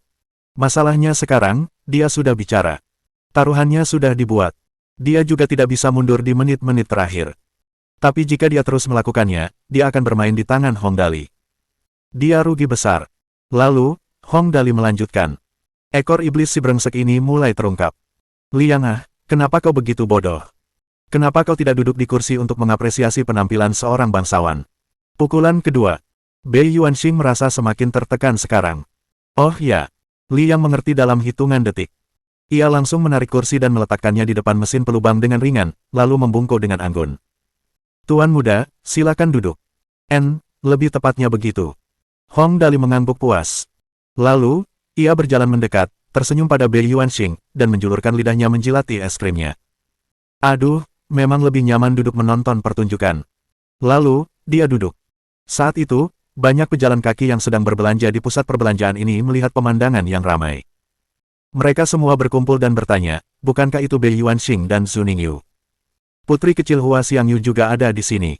Apa yang mereka lakukan? Bertengkar soal cinta. Tapi sepertinya tidak. Siapa pemuda yang sedang duduk itu? Bei Yuanxing berdiri dan dia duduk. Ya, pria yang misterius. Apakah dia lebih tinggi pangkatnya daripada Bei Yuanxing? Sulit dipastikan, mari kita tonton saja. Petik 2. Mendengar diskusi itu, Bei Qingqing geram. Zhu Ningyu mundur dengan tegas. Kali ini canggung. Hong Dali punya julukan lain, jangan menjatuhkan. Tapi dia juga punya sifat khusus. Kalau dia sampai menjatuhkan orang, rasanya tak ada habisnya.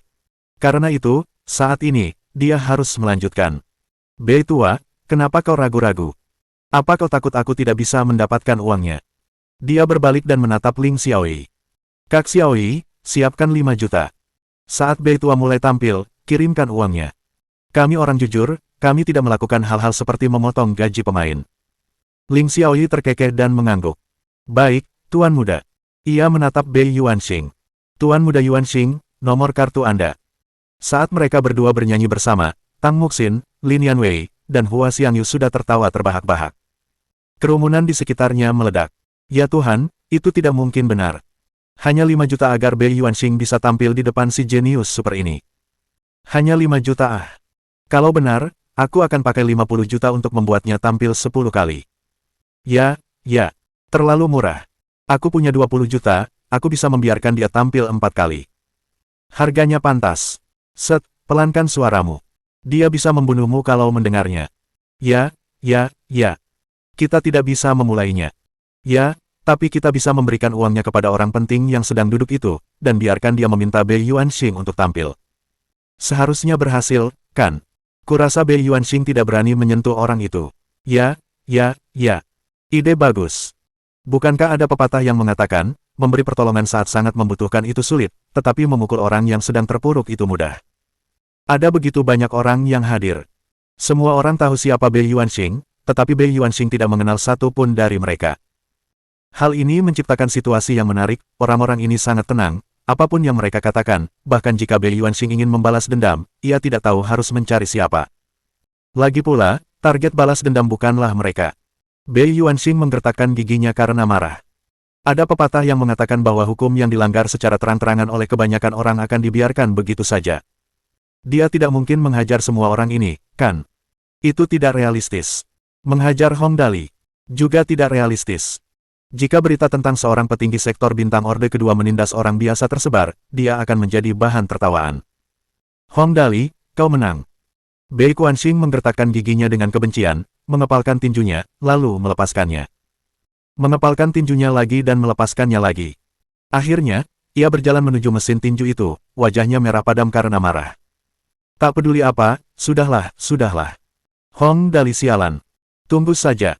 Melihat Bei Yuanxing hendak mulai beraksi, semua orang di sekitarnya berbisik, Bei Yuanxing adalah pemain jenius di Divine College. Level sektor bintang orde kedua. Jika dia menggunakan seni bela diri eksklusif keluarga Bei, amplitudo pukulannya seharusnya setidaknya 5 atau 6.000 kali lipat. Kan, tidak hanya itu, aku ingat batas kekuatannya bisa mencapai 6.400 kali lipat. Mengerikan, ya, ku dengar pada batas tertinggi, teknik keluarga Bei bisa ditingkatkan hingga 100 kali lipat kekuatannya. Sungguh kuat. Sebagai salah satu keluarga kerajaan Shenglong dan setingkat dengan keluarga Hong, keluarga Bei tentu saja mempunyai gerakan khusus juga. Seni bela diri terbaik keluarga mereka dapat meningkatkan kekuatan mereka puluhan kali lipat dalam sekejap. Pada batasnya, bahkan bisa ditingkatkan 100 kali lipat. 100 kali, konsep macam apa itu? Bisa dihitung seperti ini. Jika atribut kekuatan level sektor bintang adalah 15.000, saat dikerahkan, berat pukulannya akan menjadi 7,5 juta ton. Jika dia menggunakan seni bela diri eksklusif keluarga Bei, berat pukulannya bisa ditingkatkan menjadi 750 juta ton. 750 juta ton. Konsep macam apa itu? Satu pukulan saja sudah cukup untuk meratakan gunung besar dan menenggelamkan pulau kecil. Oleh karena itu, Karena kekuatan mengerikan seorang prajurit tingkat sektor bintang, Bintang Shenglong secara khusus menambahkan medan gaya kompresi untuk atribut ini. Tujuannya adalah untuk mencegah kerusakan yang terlalu besar pada lingkungan sekitarnya. Kini setelah Bei Yuanxing siap melancarkan pukulannya, semua orang menjulurkan leher mereka dengan penuh harap. Mereka ingin melihat seberapa kuat pukulannya. Siapa sangka, saat Bei Yuanxing berjalan dengan ganas ke mesin peninju dan mengangkat tangan kanannya, suara Hong Dali terdengar sangat tepat, "Aye, tangan kiri, tangan kiri." Bei Yuanxing hampir jatuh ke tanah. Ia tertegun sejenak, lalu menurunkan tangan kanannya dengan keras dan mengangkat tangan kirinya. Penonton menjadi heboh. Bab 1046 Kehormatan Anak yang Hilang. Sejak kapan jenius nomor 1 legendaris dari generasi muda keluarga Bei, salah satu dari 3 pemain unggulan teratas di Divine College, menjadi begitu patuh? Dia memukul ketika pemuda itu memintanya, dan ketika pemuda itu menentukan tangan mana yang harus digunakan, dia menggunakan tangan itu. 5 juta bisa melakukan itu. Penonton menjadi heboh. Sial, kalau tahu begini, aku pasti sudah menyiapkan puluhan juta dan membawanya setiap saat. Dengan begitu, kita juga bisa menikmati pertunjukannya. Ya, aku tidak punya cukup uang hari ini, atau kalau tidak, aku akan menawarkan 10 juta agar dia mencoba dengan kaki kirinya, aku akan membayar 20 juta agar dia memukulnya sekali dengan pantatnya. Hong Dali, tunggu dan lihat saja. Bei Yuanxing sangat marah. Ia mengerahkan seluruh tenaganya dan dengan suara, boom, mesin tinju itu menampilkan skor akhir pukulannya. Atribut, 326, kekuatan serangan, 18.492, amplitudo kekuatan, 56,724 kali. 56,7 kali. Bei Yuanxing tampak puas setelah melihat skornya. Penonton di sekitarnya terkejut. Jelas, amplitudo kekuatan ini dicapai tanpa menggunakan keterampilan bela diri. Ia berhasil mencapai amplitudo kekuatan yang begitu menakutkan tanpa menggunakan seni bela diri dan hanya mengandalkan kekuatan fisik. Bei Yuanxing memang jenius nomor 1 di generasi keluarga Bei ini. Hehehehe. Amplitudo ini membuat Bei Yuanxing merasa sangat percaya diri. Ia menatap Hong Dali dan mencibir. Giliranmu. Oh. Hong Dali menjilati es krimnya. Penampilannya lumayan bagus. Kurasa aku akan melewatkan giliranku saja. Suster Xiaoyi, transfer uangnya. Sial, dia benar-benar menolak tantangan itu. Bukankah itu membuatnya tampak seperti Bei Yuanxing yang memukul demi 5 juta itu? Ini tidak bisa ditoleransi, sialan. Hong Dali, geram Bei Yuanxing. Seorang pria harus menepati janjinya, kau tidak boleh mengingkari janjimu. Aku tidak bisa menolak untuk meninju mesin itu. Aku hanya orang biasa, bagaimana mungkin aku bisa dibandingkan denganmu, seorang jenius? Hong Dali menjawab dengan tenang.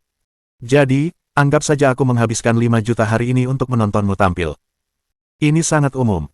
Sial, dia benar-benar tidak tahu malu. Begitu saja, begitu saja. Saat ini, ia harus memaksa Hong Dali meninju mesin itu apapun yang terjadi. Kalau tidak, orang lain akan benar-benar berpikir ia melakukannya demi 5 juta. Bei Yuanxing putus asa. Asalkan kau bisa mencapai 20%, tidak, 10% dari amplitudoku, aku akan menganggapnya kalah. Sekalipun kau tidak bisa melakukannya, aku tidak menginginkan uangnya. Katakan saja pada semua orang bahwa ini taruhan kita, dan aku tidak meninju mesin itu demi 5 juta. Oke, kondisi ini sangat pas-pasan. Hong Dali berpikir sejenak. Yah, ia memang tidak punya alasan untuk menolak kali ini. Ia perlahan berdiri dan berjalan menuju mesin pelubang es krim sambil menjilati es krimnya. Lalu, ia bertanya lagi, benarkah, hanya 10%? Ya, hanya 10%. Bei Yuanxing mengangguk setuju. Amplitudo pukulanku 50 atau 60 kali lipat. Kau kan cuma orang biasa. Memangnya berapa kali lipat? Sekalipun kau mengerahkan seluruh kekuatanmu, paling-paling cuma 2 atau 3 kali lipat. Lagi pula, kau anak yang boros. Sepertinya kau bahkan tidak berolahraga secara teratur. Aku akan bersikap lunak padamu dan bertaruh amplitudo kekuatanmu hanya 2,5 kali lipat. Saat ini, melihat Hong Dali hendak bergerak, semua orang di sekitarnya menahan napas. Berapa skor pemuda luar biasa ini? Berdasarkan apa yang dikatakan Bei Yuanxing, dia tampak seperti orang biasa. Kakak, Hua Xiangyu sedikit khawatir. Bisakah kakak Dali melakukannya? Lihat saja. Hanya dengan melihat ekspresi Hong Dali, Tang Muxin tahu bahwa Bei Yuanxing akan dihina habis-habisan hari ini. Meskipun Dali biasanya ceroboh, dia sepertinya tidak pernah kalah dari orang-orang yang memusuhi kita. Xin, bantu aku memegang ini sebentar. Hong Dali menyerahkan es krim itu kepada Tang Muxin sambil menjilati bibirnya. Ngomong-ngomong, es krim ini benar-benar enak. Aku akan memakannya setiap hari mulai sekarang. Ya, makanlah setiap hari. Tang Muxin mengernyitkan hidung mungilnya yang lucu. Dali, bagaimana caramu memukulnya? Kalau tidak, bagaimana caranya aku memukulnya? Hong Dali berpose seperti Bruce Lee, menyeka sudut mulutnya dengan ibu jari kanan, lalu mengarahkannya ke mesin tinju. Ia melompat 2 kali ke tanah dan berseru, "Ah tak!" Boom! Suara keras terdengar, dan tak lama kemudian mesin pemukul menunjukkan amplitudo kekuatan Hong Dali, 32,888 kali. Semua orang tercengang. Setelah hening sejenak, kerumunan menjadi heboh. Tidak mungkin. Bukankah dia bilang dia orang biasa? Mungkinkah amplitudo kekuatan mereka bisa 32 kali lipat? Ini terlalu menakutkan, ya. Ya, 5 atau 6 kali saja sudah hampir mustahil bagi orang biasa. Padahal, untuk anak muda ini, 32 kali. Tidak heran Bei Yuanxing dikalahkan olehnya. Jika dia terlatih dengan baik, dia pasti akan menjadi jenius yang hebat juga. Tak heran semua orang terkejut. Amplitudo kekuatan rata-rata orang adalah 5, 6, atau 7 kali lipat, yang sudah cukup baik. Lagi pula, kebugaran fisik dan peningkatan kekuatan orang biasa tidak sama dengan seorang pejuang yang berlatih bela diri secara teratur. Amplitudo kekuatan seorang prajurit umumnya meningkat berlipat ganda. Jika rata-rata orang memiliki sekitar 5 kali lipat, seorang jenius tingkat planet umumnya memiliki sekitar 10 kali lipat, seorang jenius tingkat stelar memiliki 20 kali lipat, dan seorang jenius tingkat sektor bintang memiliki sekitar 40 kali lipat. Misalnya, Bei Yuanxing dapat memukul dengan kekuatan 56 kali lipat, dan itu pun dengan tangan kirinya. Kekuatan itu sudah sangat mengesankan. Kalau tidak, bagaimana mungkin ia disebut jenius nomor 1 di keluarga Bei?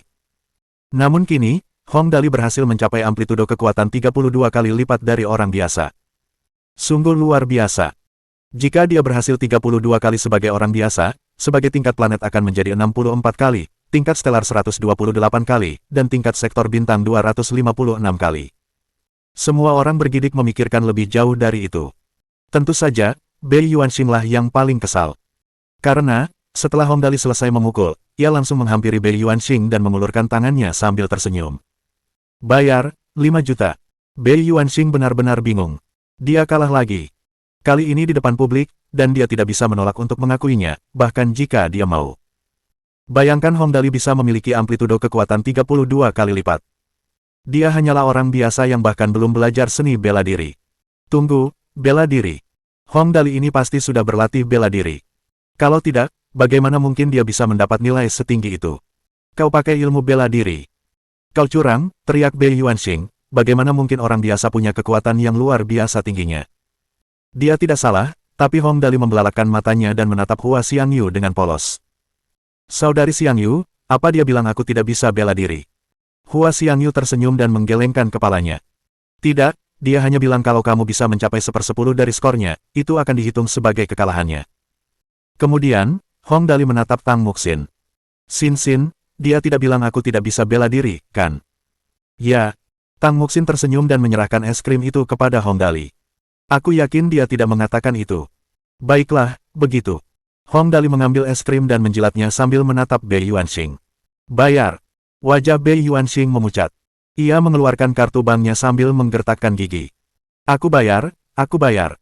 Lihat saja nanti, apa tanganmu sampai terbakar kalau pakai uang ini. 5 juta segera ditransfer ke rekening Hong Dali. Tepat ketika Hong Dali merasa senang, suara sistem berkata, tuan rumah berpartisipasi dalam perjudian dan memenangkan 5 juta. Nilai pemborosan saat ini, minus 4.998.000. Tuan rumah, harap belanjakan jumlah ini dalam waktu 3 jam. Jika tidak, poin atribut yang sesuai akan dikurangi. Apa-apaan ini? Aku benar-benar lupa tentang ini. Hong Dali sedang depresi. Sesekali ia bisa berjudi untuk bersenang-senang, tetapi tidak pernah dengan uang tunai. Kalau tidak, uang yang ia buang akan menjadi negatif. 5 juta, bagaimana dia akan menghabiskannya? Dan itu harus dalam waktu 3 jam. Hong Dali gelisah. Hong Dali depresi. Hong Dali hampir putus asa. Tunggu, dia punya ide. Ah, anak hilang ini sedang senang sekali hari ini. Hong Dali memandang kerumunan di sekitarnya yang memperhatikan mereka. Ia berkata dengan lantang, aku akan mentraktir makan siang semua orang di sini hari ini. Wahahaha. Membeli oleh-oleh untuk diri sendiri dengan uang orang lain, rasanya sungguh nikmat. Tuan muda ini ingin memberi semua orang di sini hadiah. Astaga, apa ada penawaran sebagus itu? Sejujurnya, sebagian besar orang yang hadir adalah keluarga kerajaan Senglong, meskipun mereka berasal dari latar belakang yang berbeda. Anggota keluarga kerajaan juga dipisahkan ke dalam kelas yang berbeda. Namun, inti masalahnya di sini adalah makan siang itu gratis. Jadi, mengapa tidak memakannya? Lagi pula, karena ada yang membayar, mereka tidak perlu menahan diri. Benarkah, tanya seseorang, kau tidak bisa menarik kembali kata-katamu? Semua orang mengangguk dengan penuh semangat. Sebaiknya dia tidak menolak membayar setelah mereka makan. Meskipun mereka semua mampu membayar sendiri, itu akan menjengkelkan. Tentu saja. Hong Dali menyeringai. Aku baru saja menang 5 juta. Kalau uangnya tidak dibelanjakan, itu cuma angka. Jadi, aku yang traktir hari ini. Anggap saja ini sebagai perayaan suasana hatiku yang baik hari ini. Semuanya, makanlah sepuasnya. Jadetri ini malnya besar banget. Ada banyak tempat makan dan pengunjungnya juga lumayan banyak. Setidaknya puluhan ribu orang. Jadi, kalaupun 10.000 orang makan makanan seharga $500 per orang, itu sudah cukup. Ide bagus. Bagaimana status semua orang yang hadir di sana? Mereka adalah keluarga kerajaan Shenglong. Sekalipun hanya demi menjaga kredibilitas, mereka pasti akan menepati janji. Tuan muda yang boros ini bahkan bisa mengalahkan Bei Yuanxing, akankah dia berbohong kepada semua orang? Maka, dengan sorak-sorai yang meriah, semua orang bergegas menuju lantai 38 Jadetri. Semakin cepat mereka sampai di sana, semakin baik pula tempat duduk yang bisa mereka dapatkan. Mereka harus memberi penghormatan kepada tuan muda yang hilang itu, jadi hidangan ini harus dimakan. Dalam sekejap mata, semua orang menghilang. Lantai menjadi sunyi dan Hua Xiangyu ternganga. Hong Dali memang anak yang boros. Dia menghabiskan 5 juta hanya dengan beberapa kata. Tang Muxin dan yang lainnya sudah terbiasa dengan situasi ini. Mereka tersenyum dan bertanya, Dali, kita mau kemana sekarang? Kemana lagi? Hong Dali menatap Bei Yuanxing yang begitu marah hingga hampir merokok, lalu tersenyum. Tentu saja, kita akan naik ke atas untuk melanjutkan pemborosan. Pak Tua Bei, bagaimana kita ke sana? Ini pertama kalinya aku ke sini dan aku tidak tahu jalannya. Setelah dipermalukan habis-habisan oleh Hong Dali, Bei Yuanxing akhirnya belajar dari kesalahannya. Ia tak berani berbuat aneh-aneh dan hanya menjawab sambil menggertakkan gigi, ikut aku, ada di lantai 30. Kali ini, ia berubah pikiran. Lantai 30 memang mirip dengan perjudian harta karun. Orang-orang akan membeli barang sebelum mengetahui nilai sebenarnya dari barang tersebut. Sesampainya di sana, ia pasti akan memberi pelajaran yang baik kepada si udik itu. Bab 1047. Mengapa aku begitu bahagia? Mereka segera mencapai lantai 30. Tempat ini memang cocok untuk berjudi harta karun. Seluruh lantai dipenuhi toko-toko berukuran sekitar 200 meter persegi. Toko-toko itu penuh dengan berbagai peralatan dan barang. Bahkan ada beberapa teks kuno. Sekilas pandang ke sekeliling toko akan menunjukkan bahwa peralatan dan barang apapun di sini tidak terlalu buruk. Namun, hanya ada sedikit orang yang terlihat di lantai yang seharusnya ramai ini. Ide Hong Dali untuk mentraktir semua orang makan siang di gedung itu memang bagus. Setidaknya suasananya tenang. Kita sudah sampai. Ini dia. Bei Yuanxing dan Zhu Ningyu memimpin Hong Dali dan kelompoknya ke lantai 30. Zhu Ningyu terkekeh dan berkata, barang-barang di sini semuanya ditemukan di medan perang dan belum teridentifikasi. Jadi, barang-barang bagusnya pasti belum disaring. Berhasil atau tidaknya kalian membeli barang bagus akan sangat bergantung pada keberuntungan kalian. Jika keberuntungan kalian bagus, kalian mungkin bisa membeli barang senilai puluhan juta dengan harga puluhan ribu, tetapi itu jarang terjadi. Jika keberuntungan kalian buruk, kalian mungkin berakhir dengan tumpukan sampah setelah membayar puluhan juta. Hal seperti ini lebih mungkin terjadi. Jadi, jika kalian ingin berfoya-foya, inilah tempat terbaik untuk melakukannya. Medan perang. Medan perang apa? Hong Dali bertanya-tanya. Sejujurnya, ia telah melihat hampir semua hal di dunia ini, dan ini pertama kalinya ia mendengar tentang medan perang ini. Astral Shenglong kita tidak berhubungan baik dengan tetangga kita, Astral Yuntu.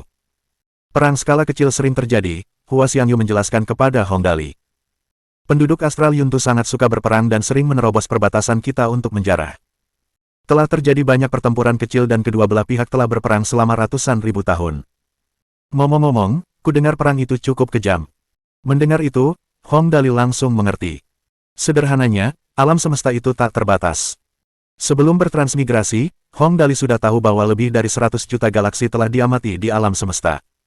Shenglong Astral hanyalah salah satu negara antariksa yang lebih besar. Kemungkinan besar ada banyak negara antariksa seperti itu. Wajar bagi mereka untuk berselisih paham. Seberapa besar negara-negara di bumi sebelumnya? Bahkan di sana, ada polisi internasional seperti Amerika, apalagi negara-negara astral di alam semesta. Ya, aku mengerti. Hong Dali mengangguk. Ya, pokoknya, aku cuma agak boros. Aku nggak mau repot-repot beli itu. Hong Dali melihat ke beberapa toko di sekitarnya. Jadi, aku bisa beli barang di toko dengan membayarnya saja. Begitulah. Bei Yuanxing menunggu untuk menonton acaranya. Bayar saja sesukamu. Baiklah, saya mengerti. Hong Dali mengajak semua orang dan mulai berbelanja di lantai tersebut.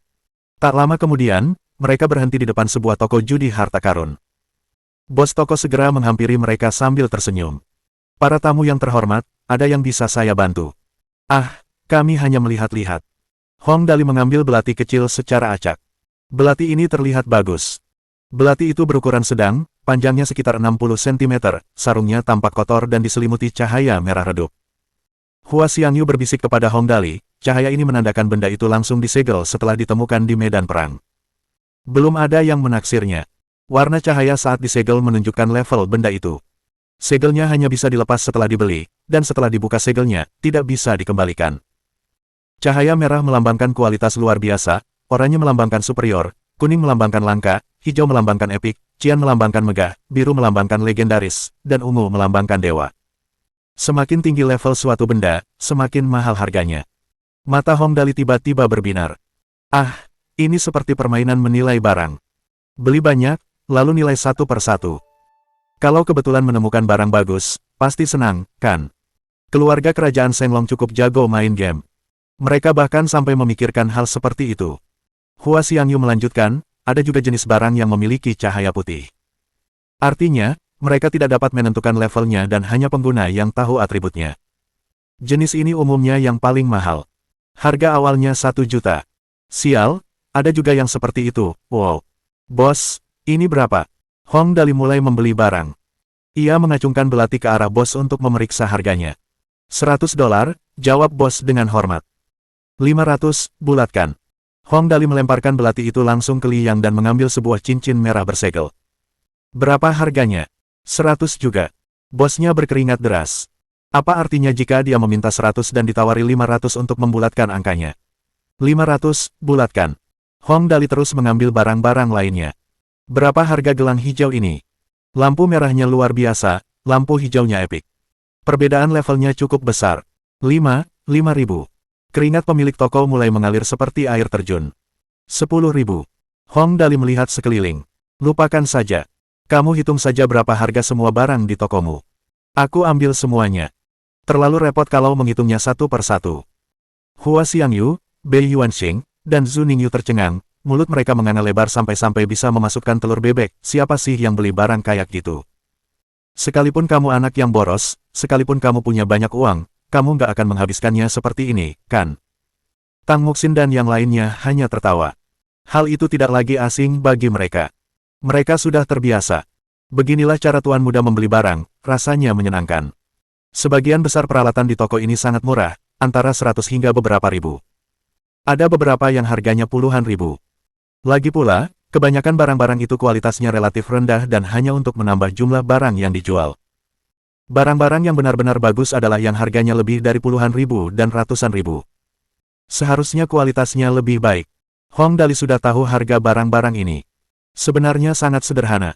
Kualitas prima, kilo merah, $100. Oranye, superior, 500. Kilo kuning, langka, 2.000. Kilo hijau, epik, 5.000. Kilo cian, gemilang, 50.000. Kilo biru, legendaris, 150.000. Kilo ungu, ilahi, 500.000. Putih, tak teridentifikasi, 1 juta. Jadi, setelah dihitung, ada lebih dari 300 buah warna merah, 200 buah warna oranye, 100 buah warna kuning, lebih dari 50 buah warna hijau, 20 buah warna cian, 9 buah warna biru, 4 buah warna ungu, dan 1 buah warna putih. Totalnya lebih dari 6 juta. Hong Dali membayar 8 juta untuk itu karena angka tersebut dianggap lebih beruntung. Hua Xiangyu mendesah pelan sambil memperhatikannya. Hong Dali tidak menggunakan uang seperti uang. Dia memberikan 2 juta lagi begitu saja. Oke, ayo kita mulai penilaiannya sekarang. Hong Dali dengan gembira mencari tempat duduk, lalu membuang semua bungkusan merah, oranye, kuning, dan hijau. Aku tidak akan menilai barang-barang sampah ini. Kalau kau mau, kau bisa ambil dan nilai sendiri. Ayo kita nilai barang-barang kelas atas saja. Kalau menurutmu itu cuma buang-buang waktu, kenapa kamu beli? Bukankah uang itu uang? Tentu saja, Hong Dali tidak peduli dengan itu. Ada yang ingin kau katakan tentang itu? Percuma saja kalau kau punya pendapat. Dia kaya dan berubah-ubah. Jadi, dia mulai menilai barang-barang itu.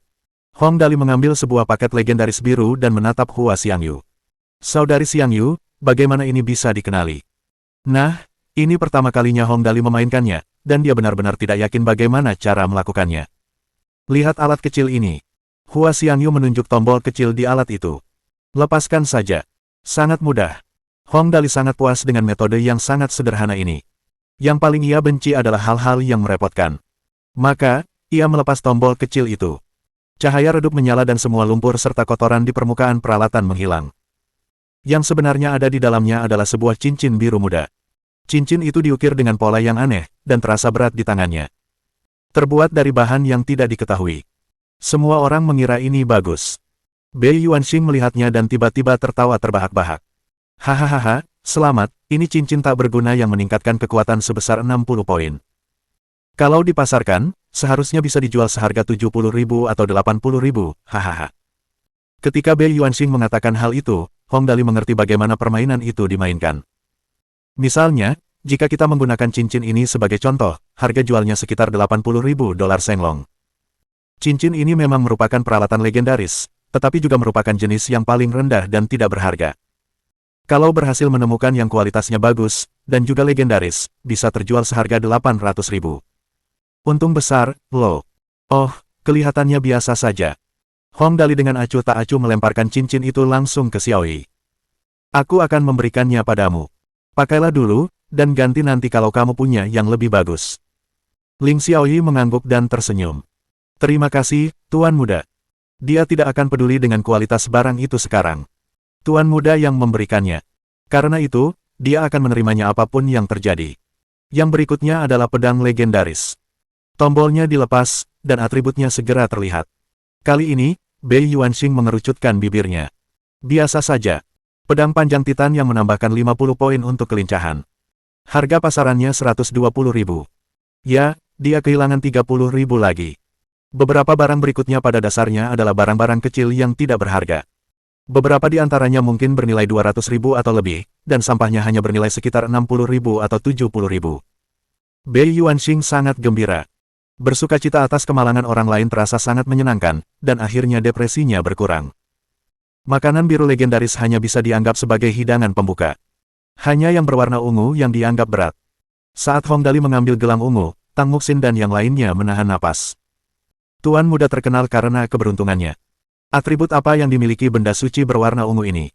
Saudari Nian Wei, bisik Tang Muxin kepada Lin Nian Wei, menurutmu, apa atribut gelang ini? Ini benda setingkat dewa. Seharusnya tidak buruk, kan? Seharusnya begitu. Lin Nian Wei mengangguk sedikit, dan berkata, barang-barang yang dibeli Tuan Muda umumnya tidak buruk. Tak lama setelah itu, Tang Muxin menyadari bahwa dia terlalu optimis. Ketika Hong Dali melepas kancingnya, Bei Yuanxing sangat gembira. Gelang sisik sihir paling murahan di antara artefak dewa, hahaha. Barang rongsokan ini hanya menambah 100 kelincahan dan 100 kekuatan, dan harga pasarannya hanya 180.000. Hahaha, kau akan rugi besar kali ini. Bah, kamu jarang ada. Hong Dali mengerucutkan bibirnya. Kerugiannya cuma sekitar 300.000, dan kamu senang sekali. Maksudmu 300.000, seru Bei Yuanxing kegirangan. 320.000, 320.000. Hahaha. Aku tahu kamu kaya, tapi kenapa aku senang sekali melihatmu rugi? Kenapa? Bab 1048. Hanya ini yang cukup layak. Mendengar itu, Hua Xiangyu berkata dengan marah, Bei Yuanxing, kau kan bangsawan. Perhatikan penampilanmu. Iya, karena Nona Xiangyu sudah bicara, Bei Yuanxing tiba-tiba menjadi serius, aku berjanji tidak akan tertawa. Orang gila biasanya seperti itu. Bei Yuanxing hampir ingin mencekik Hong Dali ketika mendengarnya. Lalu, ia mengambil bungkusan ungu kedua. Mari kita lihat apa ini. Pedang itu raksasa, panjangnya sekitar 2 meter dan lebarnya 1 kaki. Pedang itu tampak tangguh dan kuat. Semua orang berdebar-debar. Tak lama kemudian, atributnya terungkap. Hua Xiangyu berbicara mendahului Bei Yuanxing kali ini. Pedang raksasa pemecah kejahatan, terbuat dari besi giok roh. Tingkatkan semua atribut sebanyak 200 poin. 3 permata bertatakan semuanya adalah permata kelas atas dengan 20 poin atribut. Harga pasaran 750.000. Kali ini giliran Hong Dali yang berbahagia. Mereka membelinya seharga 500.000, dan harga jualnya 750.000. Lumayan juga. Hong Dali mengangguk puas. Lalu, ia menatap Bei Yuanxing. Untukmu. Mau. Sampah ini, Bei Yuanxing mencibir. Senjata keluarga Bei kita puluhan ribu kali lebih hebat dari ini. Apa kau pikir aku akan menginginkannya? Aku juga berpikir begitu. Kalaupun kau menginginkannya, aku tidak akan memberikannya padamu. Hong Dali terkekeh sambil menjilati es krimnya. Ada orang yang memang tidak seharusnya terlalu menyanjung diri sendiri. Hehehe. Dia membuat Bei Yuanxing marah besar lagi. Dia hampir ingin memukul Hong Dali. Hua Xiangyu tertawa terbahak-bahak. Ketika Hong Dali nakal, dia benar-benar bisa membuat orang terpental. Bajingan, aku lihat saja berapa lama kau bisa bertahan. Wajah Bei Kuanxing memucat. Zhu Ningyu juga semakin kesal dengan Hong Dali. Mereka marah pada kecerobohan Hong Dali. Lalu, paket ungu ketiga. Ini adalah kalung dengan atribut biasa. Harga pasaran 160.000. Dibuang dengan tegas. Bei Yuanxing dan Zhu Ningyu saling berpandangan, berseri-seri. Harta karun judi, hanya satu barang bagus dari 10 dianggap lumayan. Kalau tidak, kenapa orang bilang itu bagus untuk dihambur-hamburkan? Mereka sengaja membawa Hong Dali ke sini agar dia menghambur-hamburkan. Semakin banyak Hong Dali kalah, semakin senang mereka. Tak lama kemudian, itu adalah barang terakhir. Helm itu tampak kotor. Dari luar, penampilannya biasa saja. Tentu saja, itu tidak penting. Karena terbungkus, bagian luarnya tertutup rapat. Kalau tidak, helm itu tidak akan disebut harta karun judi. Semua orang menarik napas dalam-dalam. Apakah barang terakhir ini berkualitas baik? Jika masih sampah, beberapa bungkusan ungu ini saja sudah menghabiskan biaya 2 juta untuk Hong Dali. Tombol enkapsulasi segera dilepas. Helm itu memancarkan kilau yang menyilaukan. Ketika semua orang melihat atributnya, mereka benar-benar tercengang. Penampakan helm yang sebenarnya diperlihatkan kepada semua orang setelah kemasannya dilepas. Helm itu berwarna putih keperakan dengan sepasang sayap indah di sisi-sisinya. Sebuah batu permata merah yang menawan bertatahkan di dahi. Dari cahaya yang dipancarkannya, orang bisa yakin bahwa ini pasti batu permata atribut yang sangat berharga. Dan bukan itu yang membuat helm itu berharga. Lagi pula, permata atribut tidak menambahkan banyak atribut di tingkat sektor bintang. Kuncinya adalah material helm ini. Helm itu terasa nyaman bahkan tanpa perlu dikenakan. Hong Dali paling familiar dengan perasaan seperti itu, gema kehidupan. Ini. Helm dengan atribut kesehatan saja sudah cukup membuat Bei Yuanxing tercengang. Saat ia mengamati atribut helm itu lebih dekat, ia menghirup udara dingin. Helm Sunskale, ternyata ini helm Sunskale. Helm Sunskale. Apa itu? Dari ekspresi Bei Yuanxing saja, Hong Dali tahu helm ini pasti sangat berharga. Dari namanya saja, ia tidak terlalu tertarik. Karena itu, ia menatap Hua Xiangyu. Saudari Xiangyu, helm macam apa ini? Mendengar itu, ekspresi Hua Xiangyu agak aneh. Bei Yuanxing dengan cemas menjelaskan kepada Hong Dali, helm Sunskale, nama lengkapnya adalah sayap langit berbintang. Helm kehidupan Sarah Loudis Sunskale. Atribut helm ini meningkatkan kekuatan sebesar 160 dan memiliki efek pemulihan cedera. Pertahanannya juga cukup kuat. Yang terpenting, ini adalah kostum. Kostum sayap langit berbintang. Sial, perlengkapan ini ada di dalam jas. Sayap langit berbintang, Bei Yuanxing sangat bersemangat, diciptakan oleh Sunskale Sarah Loudis, pandai besi dari Astral Senglong. Hanya ada 3 set di seluruh astral. Set ini terdiri dari helm, pelindung bahu, cuiras, vambres, cuis, vault, pelindung kaki, dan sarung tangan. Totalnya 8 buah. Hanya pandai besi terbaik yang bisa menempa satu set zirah lengkap seperti ini. Atribut pemakainya akan meningkat pesat setelah mengenakan semua perlengkapan. 2 buah akan meningkatkan 200 poin untuk semua atribut. 4 buah akan meningkatkan kecepatan pemulihan sebesar 50%. 6 buah akan meningkatkan semua atribut sebesar 20%, dan ketika 8 buah dikumpulkan, semua atribut akan berlipat ganda di atas peningkatan masing-masing atribut. Berlipat ganda. Sampai di sini, Bei Yuanxing menelan ludah dan berkata, helm di tanganmu, helmnya saja, harga pasarannya 160 juta. Dan ini harga yang ditawarkan orang-orang. Kalau dilelang, laku 200-300 juta. Sial, sungguh menakjubkan. 2 keping akan meningkatkan 200 poin untuk semua atribut. 4 keping akan meningkatkan kecepatan pemulihan. 6 keping akan meningkatkan semua atribut sebesar 20%. Dan ketika 8 keping dikumpulkan, semua atribut akan berlipat ganda di atas peningkatan masing-masing. Berlipat ganda. Hong Dali menatap Tang Muxin dan mengangguk tegas. Harta karun seperti itu. Sepertinya kita akan menjadi pahlawan kekuatan di masa depan. Akan memalukan bertemu orang lain jika kita tidak mengenakan baju besi lengkap. Lin Yanwei yang paling perhatian. Ia menyadari ekspresi Hua Xiangyu yang tampak tidak tepat. Maka, ia bertanya dengan lembut, Nona Xiangyu, ada apa? Apakah Anda sedang tidak enak badan? Ia memegang tangan Hua Xiangyu dengan lembut dan segera menyadari masalahnya. Sebelumnya, saya tidak merasakan gelombang energi kehidupan ini di tubuh Anda, sekarang sepertinya. Seolah ingin membenarkan perkataan Lin Yanwei, Bei Yuanxing akhirnya menunjukkan taringnya. Hehe, Dahlia, setahu saya, Nona Xiangyu memakai kostum sayap langit berbintang. Kebetulan, dia hanya kekurangan helm untuk melengkapi seluruh kostumnya. Bei Yuanxing sengaja mengatakan itu untuk membuat Hong Dali tertekan. Perlu diketahui, helm ini sangat berharga. Kostum Wings of Starry Sky, helmnya saja bisa terjual seharga 300 juta. Dan ini baru satu buah. Jika seseorang sudah punya semua bagian lainnya dan hanya kekurangan satu bagian ini, mereka akan tetap membelinya meskipun dijual seharga 1 miliar. Tapi masalahnya muncul di sini. Hua Xiangyu baru saja kekurangan helm ini. Bukankah Hong Dali kaya, 800 ribu atau 1 juta tidak ada artinya baginya? Apakah dia peduli dengan 300 juta atau 500 juta? Bei Yuanxing pasti depresi hari ini. Kalau orang lain, mereka pasti akan mempertimbangkannya dengan matang. Setidaknya mereka akan meminta imbalan. Namun, ketika Hong Dali mendengar itu, ia langsung menoleh ke arah Hua Xiangyu dan memakaikan helm itu padanya tanpa berkata apa-apa. Dia benar-benar memakaikan helm itu pada Hua Xiangyu tanpa ragu. Setelah memakainya, dia bahkan mengangguk puas. Haha, Kak Xiangyu, kamu terlihat seperti orang suci dengan helm ini. Kelihatannya bagus. Kelihatannya sangat bagus. Hua Xiangyu memang sudah cantik. Kecantikannya jelas setara dengan Lin Yanwei dan Tang Muxin. Usianya pun tidak terlalu tua. Tubuhnya ramping dan payudaranya agak rata. Tapi bisa dibayangkan bagaimana penampilannya di usia 20-an nanti. Dengan helm Wings of Starry Sky, ia tampak lembut dan menarik, namun juga bersemangat dan penuh semangat. Dua perasaan yang sangat berbeda pada satu orang. Kejutannya sungguh tak terbayangkan. Pada saat ini, Bei Yuanxing tercengang, Zhu Ningyu tercengang, Hua Xiangyu juga tercengang. Jika itu logis dan alami, mungkin hanya Hong Dali dan kelompoknya yang berpikir seperti itu. Hong Dali tidak akan pernah melihat harga saat memberi seseorang hadiah. Selama dia menyukai seseorang, dia akan memberikan apapun yang diinginkannya. Saat itu, ketika beberapa pejalan kaki melihat helm di tubuh Hua Xiangyu, mereka semua terkejut. Itu helm Wings of Starry Sky. Helm Wings of Starry Sky. Ini, mungkinkah dari perjudian harta karun? Tidak mungkin. Helm itu setidaknya bernilai 200 juta.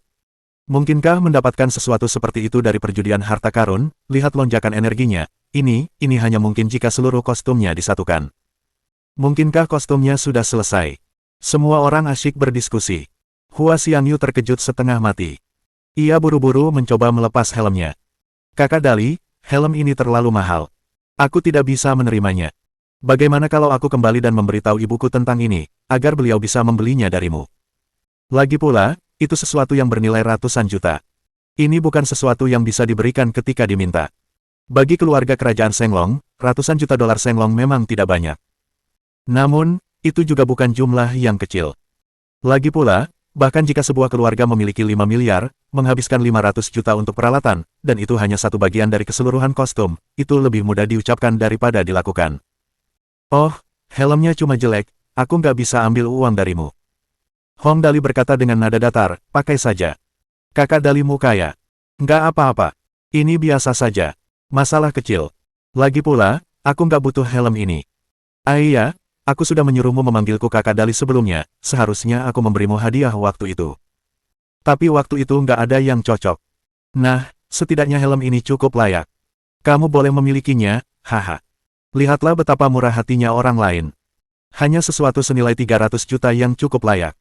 Benar-benar anak yang boros. Segala sesuatunya dilakukan dalam skala yang berbeda. Saat ini, ekspresi Zhu Ningyu saat menatap Hong Dali tak lagi meremehkan. Ia iri dan cemburu.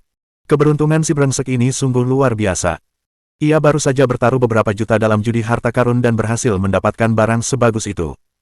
Dan ia memberikannya.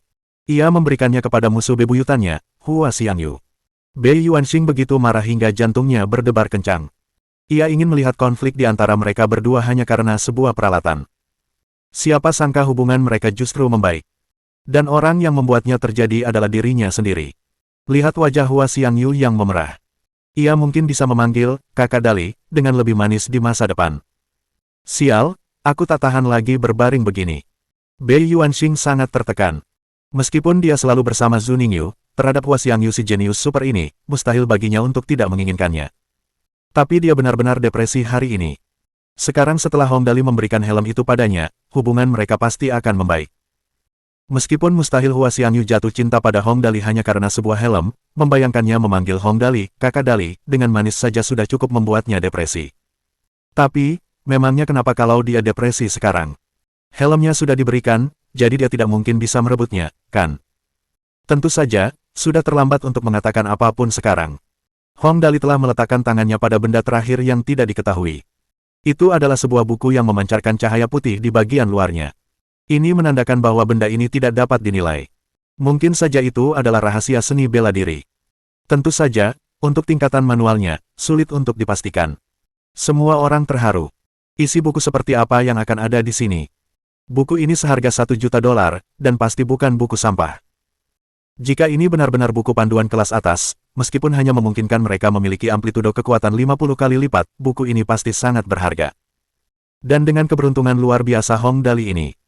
Dali, cepat, lihat buku macam apa ini, kata Tang Muxin, kurasa ini pasti buku rahasia. Lagi pula, karena dibawa ke medan perang, ini jelas bukan buku yang buruk. Sisanya menahan napas, menunggu untuk melihat apa yang akan terjadi. Oh, kalau begitu aku lihat dulu, jawab Hong Dali sambil menekan tombol itu pelan-pelan. Cahaya terang menyambar lewat dan cahaya putih yang menyelubungi buku itu akhirnya menghilang, menampakkan wujud aslinya. Buku itu tampak sangat tua, tetapi agak rusak. Nama buku itu tidak dapat dibaca lagi, mereka hanya dapat membaca kata lukisan di bagian bawah halaman pertama. Namun, dari usia dan bahan buku ini, mereka tahu buku ini pasti sangat berharga. Coba kulihat dulu. Hong Dali mengangkat buku itu dan dengan hati-hati membalik salah satu sudut halamannya.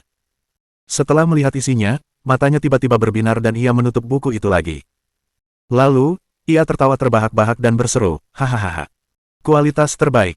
Kualitas terbaik. Buku impianku, ini dia. Aku akan mewariskannya sebagai pusaka keluarga. Hahaha. Suatu hari dia berkata demikian dan semua orang pun terheran-heran. Pusaka keluarga. Buku berkualitas tinggi. Buku impiannya. Orang macam apa Hong Dali ini? Dia anak yang sangat boros yang bisa memberikan helm senilai ratusan juta, tapi dia malah bilang ingin mewariskan buku ini sebagai harta keluarga. Lalu, nilai buku ini. Dali. Bei Yuanxing yang paling penasaran. Ia mendekatkan kepalanya, lalu tersenyum dan berkata, biar aku lihat dan bantu kamu menilainya. Kalau buku ini memang berharga, aku pasti akan membelinya. Bagaimana menurutmu? Peralatan masih dianggap mudah diganti, kecuali yang merupakan bagian dari satu set. Namun, buku rahasia seni bela diri berbeda. Mengapa keluarga Bei-nya bisa setara dengan keluarga Hong? Bukankah itu karena, Sky Shocking Divine Skill, mereka yang memungkinkan praktisi memiliki kekuatan ledakan 100 kali lipat. Bahkan jika buku rahasia ini sedikit lebih buruk daripada Sky Shocking Divine Skill milik keluarganya, buku ini tetap akan laku dengan harga selangit di pasar gelap. Bagaimana mungkin anak boros ini tahu harga sebenarnya? Kalau dia bisa membelinya dari Hong Dali hanya dengan puluhan juta, lalu menjualnya ratusan juta, dia pasti akan tertawa terbahak-bahak. Ah, kau mau lihat? Tidak. Tanpa diduga, Hong Dali yang tadinya murah hati malah menolaknya kali ini. Bagaimana mungkin aku membiarkanmu melihat lukisan pertempuran monster ini dengan mudah? Ini harta karun yang akan kujadikan pusaka keluarga. Tidak. Aku sama sekali tidak bisa membiarkanmu melihat ini. Lukisan pertarungan monster. Mendengar nama ini, gambaran dua monster yang sedang bertarung langsung muncul di benak mereka yang melihatnya. Terutama Bei Yuanxing, Zhu Ningyu, dan Hua Xiangyu, ketiga anggota keluarga kerajaan ini, mereka langsung teringat pada buku rahasia para kultivator kuat dari alam semesta paralel. Semua kultivator itu memiliki tubuh fisik yang super kuat, bisa memanggil angin dan hujan, dan perlengkapan sihir mereka bahkan bisa melawan kapal luar angkasa. Jika ini benar-benar buku petunjuk rahasia milik para penggarap, maka nilai buku ini akan sangat mengerikan. Dali, ayo kita bahas ini. Mata Bei Yuanxing berbinar keemasan saat ia memeluk bahu Hong Dali dengan sangat akrab dan berkata, aku akan membelinya, sebutkan saja harganya. Lagi pula, kau tidak butuh buku rahasia ini. Coba pikirkan, atributmu sangat rendah, kau juga tidak akan bisa menggunakannya, kan? Tapi kalau kau menjualnya padaku, kau bisa mendapatkan uang. Bukankah itu logikanya? Dia tersenyum bagaikan rubah tua, sangat berbeda dengan sikap bermusuhannya terhadap Hong Dali tadi. Aku tidak akan menjualnya. Untuk apa aku menjual ini? Hong Dali menggelengkan kepalanya. Gerakan-gerakan dalam lukisan pertempuran monster, ini luar biasa. Aku belum pernah melihat atau mendengar yang seperti ini sebelumnya. Ini jelas sangat berguna. Aku tidak akan menjualnya. Bagaimana jika kau menggunakan ini untuk mengalahkanku lain kali? Kau sudah berada di level sektor bintang orde kedua sekarang, tapi aku hanya orang biasa. Bagaimana jika kau berlatih ini dan menjadi orde ketiga atau semacamnya, bukankah aku akan dipukuli sampai mati olehmu? Benar. Jangan jual padanya. Pasti tidak. Mendengar Hong Dali mengatakan ini, Hua Xiangyu semakin yakin bahwa ini adalah buku rahasia yang terselip di sini dari alam semesta kultivator. Ia mengangguk penuh semangat dan berkata, benar, Kakak Dali, kau tidak bisa menjualnya padanya. Jika buku rahasia ini benar-benar sangat berharga, Nenek Buyut pasti akan sangat senang.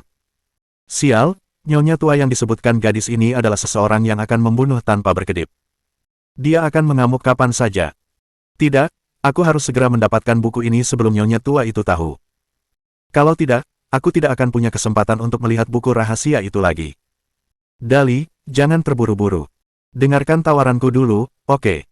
Bei Yuanxing mengedipkan mata panik ke arah Hong Dali, menunjukkan bahwa harga yang akan ditawarkannya pasti tidak akan terlalu rendah. Oh, benar juga. Hong Dali mengerutkan kening dan berpikir sejenak, lalu berkata, katakan padaku dulu berapa banyak yang ingin kau tawarkan. 30 juta, tanya Bei Yuanxing cemas, bagaimana? Kamu beli buku ini seharga 1 juta, tapi langsung jual 30 juta. Untung 30 kali lipat. Apa aku tidak cukup tulus? Menjual buku yang dibelinya seharga 1 juta seharga 30 juta, ini benar-benar harga yang cukup bagus. Namun Hua Xiangyu dengan cemas berkata, Kakak Dali, jangan dengarkan omong kosongnya. Jika ini buku rahasia seorang kultivator, buku rahasia kelas rendahan sekalipun hanya bisa dijual lebih dari 100 juta. Benar. Tang Muxin juga berkata dengan cemas, Dali, jangan jual padanya. Ayo pergi sekarang. Jangan pergi. Bei Yuanxing memeluk erat bahu Hong Dali. Dia adalah seorang praktisi tingkat sektor bintang orde kedua, seberapa kuatkah dia? Hong Dali tidak bisa bergerak sama sekali, dia hanya bisa diam di sana dan mendengar Bei Yuanxing berkata, 50 juta. Bagaimana dengan 50 juta? Coba pikirkan, buku ini rusak, sulit untuk mengatakan apakah beberapa konteksnya hilang atau tidak. 50 juta sudah cukup. 50 juta untuk membeli buku petunjuk rahasia, Bei Yuanxing memang tengah berusaha sekuat tenaganya sekarang. Namun, untuk hal-hal seperti buku rahasia, lebih baik membeli yang salah daripada kehilangan yang tepat. Jika ia bertaruh dengan benar, kekuatan seluruh keluarganya akan meningkat. Lagi pula, buku rahasia dari kedua dunia itu sangat berbeda. Jika keluarganya bisa menggabungkan kekuatan kedua jenis buku rahasia tersebut dan menyempurnakan buku rahasia keluarga mereka, itu pasti akan sangat berbeda. 50 juta. Hong Dali menyentuh dagunya, lalu memandang ke arah penonton lainnya. Ia berpikir sejenak lalu berkata, ngomong-ngomong, 50 juta memang lumayan. Lagi pula, aku tidak bisa menggunakannya, dan kalian memang cukup tulus. Kau mau menjualnya? Bei Yuanxing sangat gembira. 50 juta untuk membeli buku rahasia seorang kultivator jelas merupakan keuntungan besar. Hong Dali memang anak yang boros, hahaha. Kecerdasannya sangat rendah. Bei Yuanxing dengan gembira mengeluarkan kartu bank dan langsung mentransfer 50 juta ke rekening bank Hong Dali, lalu mengulurkan tangannya dan bertanya, aku sudah memberimu uangnya, kau bisa memberikan buku rahasianya sekarang juga, kan? Sangat tidak sabaran. Hong Dali memasukkan buku panduan rahasia itu ke tangannya dan berkata, sayang sekali, aku belum cukup melihat lukisan pertempuran monster ini. Kau benar-benar murahan. Setelah berkata begitu, dia menggelengkan kepala dan menarik Tang Muxin lalu pergi. Ayo pergi sekarang, ayo jalan-jalan ke tempat lain. Hah, Dali, kau benar-benar menjual buku rahasia itu. Wajah Tang Muxin dipenuhi rasa enggan. Dari ekspresinya, buku rahasia ini jelas sangat berharga. Kau tidak kekurangan uang, kenapa kau menjualnya padanya? Hua Xiangyu juga tidak bisa mengerti, bagaimanapun ia memikirkannya. Namun, buku itu milik Hong Dali. Karena ia anak yang boros dan bahkan memberinya helm senilai ratusan juta secara cuma-cuma, menjual buku panduan rahasia dengan harga murah rasanya tidak terlalu. Namun, tepat ketika mereka sedang berpikir sampai di titik ini, sebuah raungan yang menggetarkan datang dari belakang. Hong Dali, Aku akan membunuhmu. Aku akan membunuhmu. Apa yang kau jual padaku? Kau bohong padaku. Hah? Bukankah buku rahasia itu sudah dijual kepadanya? Kenapa dia bilang dibohongi? Mungkinkah buku rahasia ini tidak bermutu tinggi? Semua orang langsung berhenti dan berbalik, lalu melihat Bei Yuanxing bergegas dengan marah dan berteriak, Hong Dali, ini bukan buku rahasia seni bela diri, dasar pembohong besar. Hah? Bukan buku rahasia bela diri. Lalu apa itu? Benar. Namun, Hong Dali memasang wajah polos lalu bertanya pada Tang Muxin, Sin, apa aku bilang ini buku rahasia bela diri?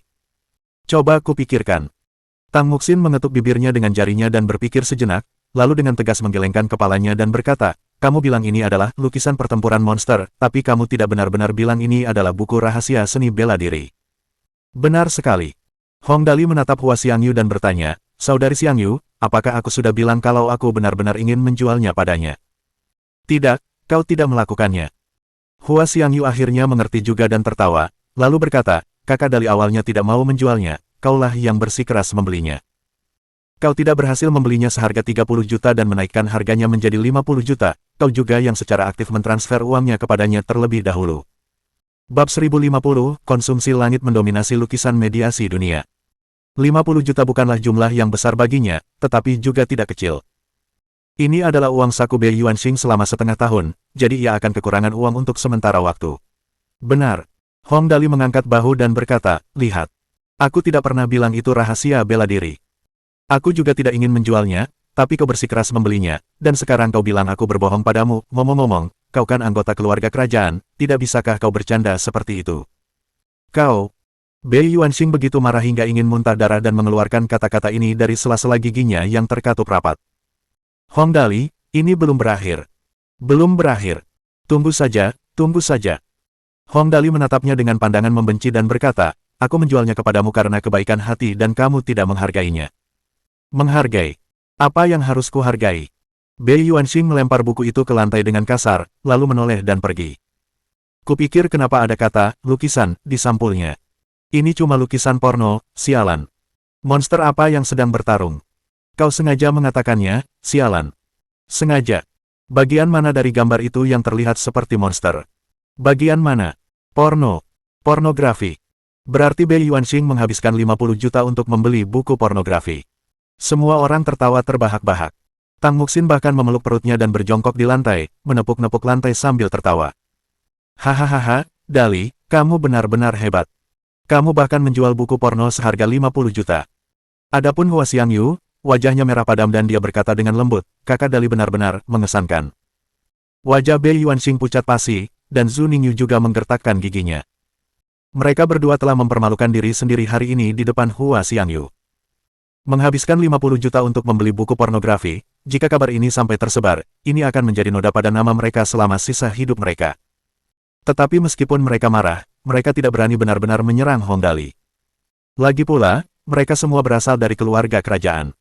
Pertengkaran dan perkelahian kecil antar generasi muda masih bisa diterima, tetapi tidak diperbolehkan menjadikan Hong Dali musuh bebuyutan.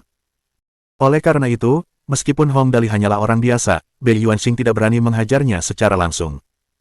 Jika tidak, begitu nyonya tua dari keluarga Hong tahu, ia pasti akan mendapat masalah besar. Ini bukan lelucon. Hong Dali, tunggu dulu, ini belum berakhir. Bei Yuanxing melangkah pergi. Belum berakhir.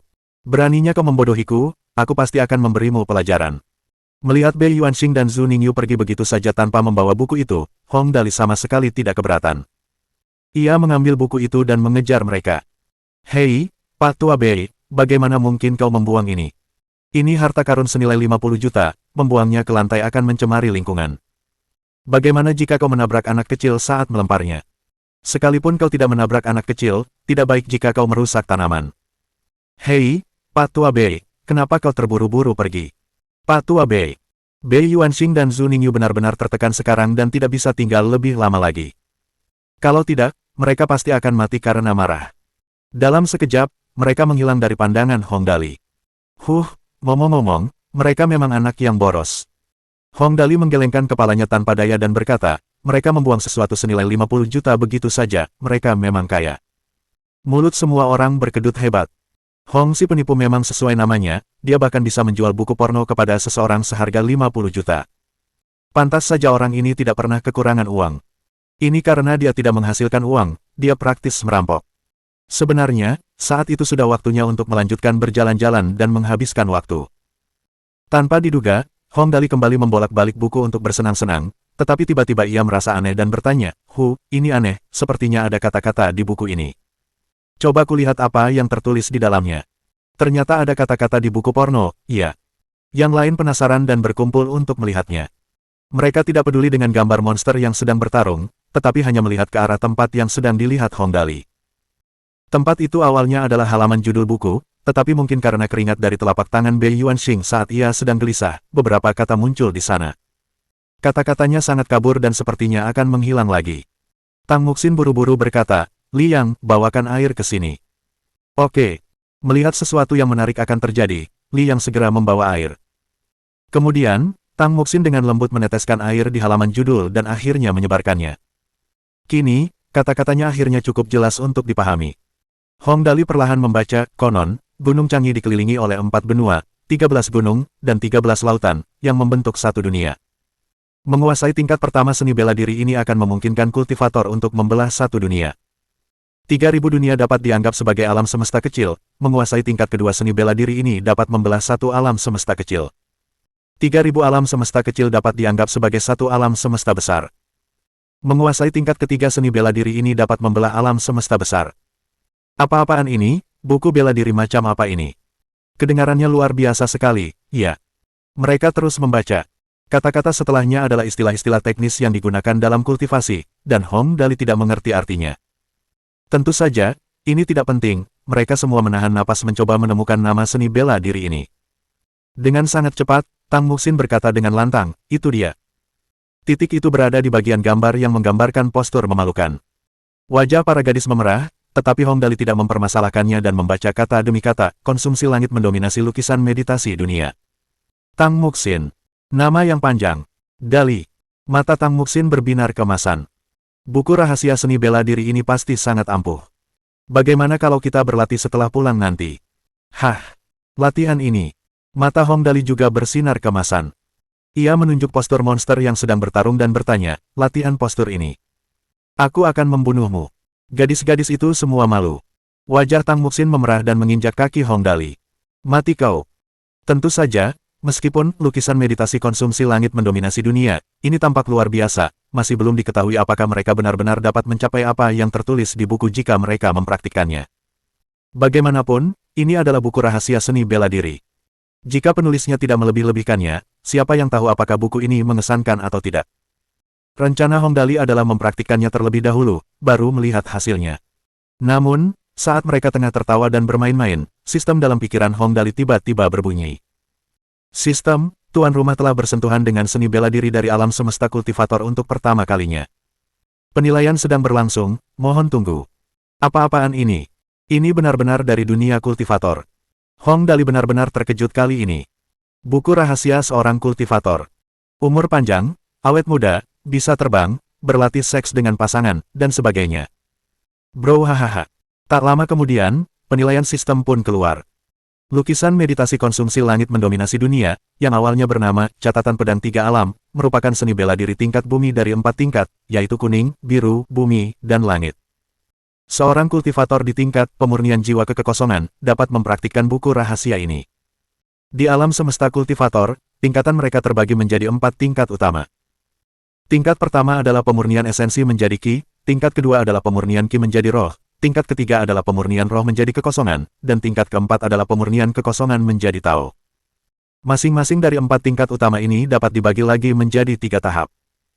Dari keempat tingkatan ini, pemurnian esensi menjadi ki sesuai dengan tingkat planet, pemurnian ki menjadi roh sesuai dengan tingkat bintang, pemurnian roh menjadi kekosongan sesuai dengan tingkat sektor bintang, dan pemurnian kekosongan menjadi Tao sesuai dengan tingkat astral. Hong Dali akhirnya mengerti kali ini. Seni bela diri dari dunia kultivator terdengar sangat mengagumkan, tetapi sebenarnya hampir sama dengan yang ada di dunia ini. Tingkat pertama, seperti tingkat planet, sangat umum. Tingkat kedua, seperti tingkat stelar, dianggap cukup kuat. Kemudian, tingkat-tingkat setelahnya dianggap kuat. Tingkat ketiga, seperti tingkat sektor bintang, biasanya merupakan segelintir orang terkuat di wilayah mereka. Tingkat terakhir, tingkat astral, jelas hanya memiliki 1 atau 2 orang seperti itu dalam satu astral dan sangat sulit ditemukan. Pada dasarnya, dia telah menghabiskan 1 juta dan membeli sesuatu yang setara dengan manual rahasia tingkat sektor bintang. Namun, dia tidak membelinya seharga 1 juta dolar, harus dikatakan bahwa Bei Yuanxing, si udik itu, memberinya 49 juta dolar ditambah buku rahasia tingkat sektor bintang. Hong Dali memperkirakan jika Bei Yuanxing mengetahui hal ini, dia mungkin akan sangat tertekan hingga bunuh diri, bro hahaha. Sebenarnya, Hong Dali berpikir ini semua untuk hari ini. Ia sudah mendapatkan banyak manfaat hari ini. Namun, sebelum ia mulai melangkah pergi, suara sistem terdengar lagi. Buku rahasia seni bela diri telah diarsipkan. Proses penguraian sedang berlangsung, harap tunggu. Hah, ternyata bisa diarsipkan. Ini fungsi yang bagus. Tapi apa sih restrukturisasi parsing ini? Situasi apa ini? Apa-apaan? Apa-apaan? Apa-apaan? Sistem. Terlihat bahwa sistem pun cukup tertekan. Seharusnya ia menggunakan nama asli untuk skill ini saja, alih-alih meminta Hong Dali untuk menamainya. Teknik pedang pertempuran monster berhasil diubah namanya. Sistem mulai memperkenalkan penggunaan skill ini. Skill ini terbagi menjadi 3 level. Level 1 memiliki kekuatan serangan 120.000. Skill ini mengorbankan 5 statistik dari setiap atribut untuk menebas kapal luar angkasa level planet. Level 2 memiliki kekuatan serangan 360.000. Skill ini mengorbankan 10 statistik dari setiap atribut untuk menebas kapal luar angkasa level stellar. Level 3 memiliki kekuatan serangan 1.080.000. Skill ini mampu menebas kapal luar angkasa level sektor bintang. Pengingat pertama. Diperlukan perlengkapan tipe pedang. Pengingat kedua. Senjata harus cukup kuat untuk mengeksekusi jurus ini. Ya, harganya memang tidak terlalu mahal, tapi cukup bertenaga. Lumayan. Meskipun dari kata-katanya tertulis, tebas, yang berarti dapat menembus pertahanan, level ketiganya dapat menembus lapisan pelindung pesawat ruang angkasa tingkat sektor bintang. Kekuatan jurus itu jelas sangat besar. Tidak heran jika buku itu mengatakan bahwa level ketiga dapat membelah satu alam semesta besar. Sepertinya itu tidak berlebihan. Hong Dali tertawa terbahak-bahak. Hahaha. Oke, ayo pulang sekarang, kita sudah dapat banyak uang hari ini. Semua orang tersenyum dan mengangguk. Memang, lumayan, haha. Ayo pulang sekarang. Untuk perjalanan kali ini, Hong Dali memperoleh total 1 helm berharga, 1 buku petunjuk rahasia tingkat sektor bintang, dan uang saku sejumlah 49 juta dolar. Mohon dukungan dari omom ante-ante sekalian, buat subscribe atau sharekan novel Mimin ke Facebook kalian, agar channel Mimin bisa terus berkembang. Dengan begitu, Mimin bisa lebih semangat untuk up novel seru lain ke depannya. Sekiranya ada kebutuhan buat subback, silakan inbox Mimin atau tuliskan di kolom komentar, Mimin dulukan dengan ucapan terima kasih.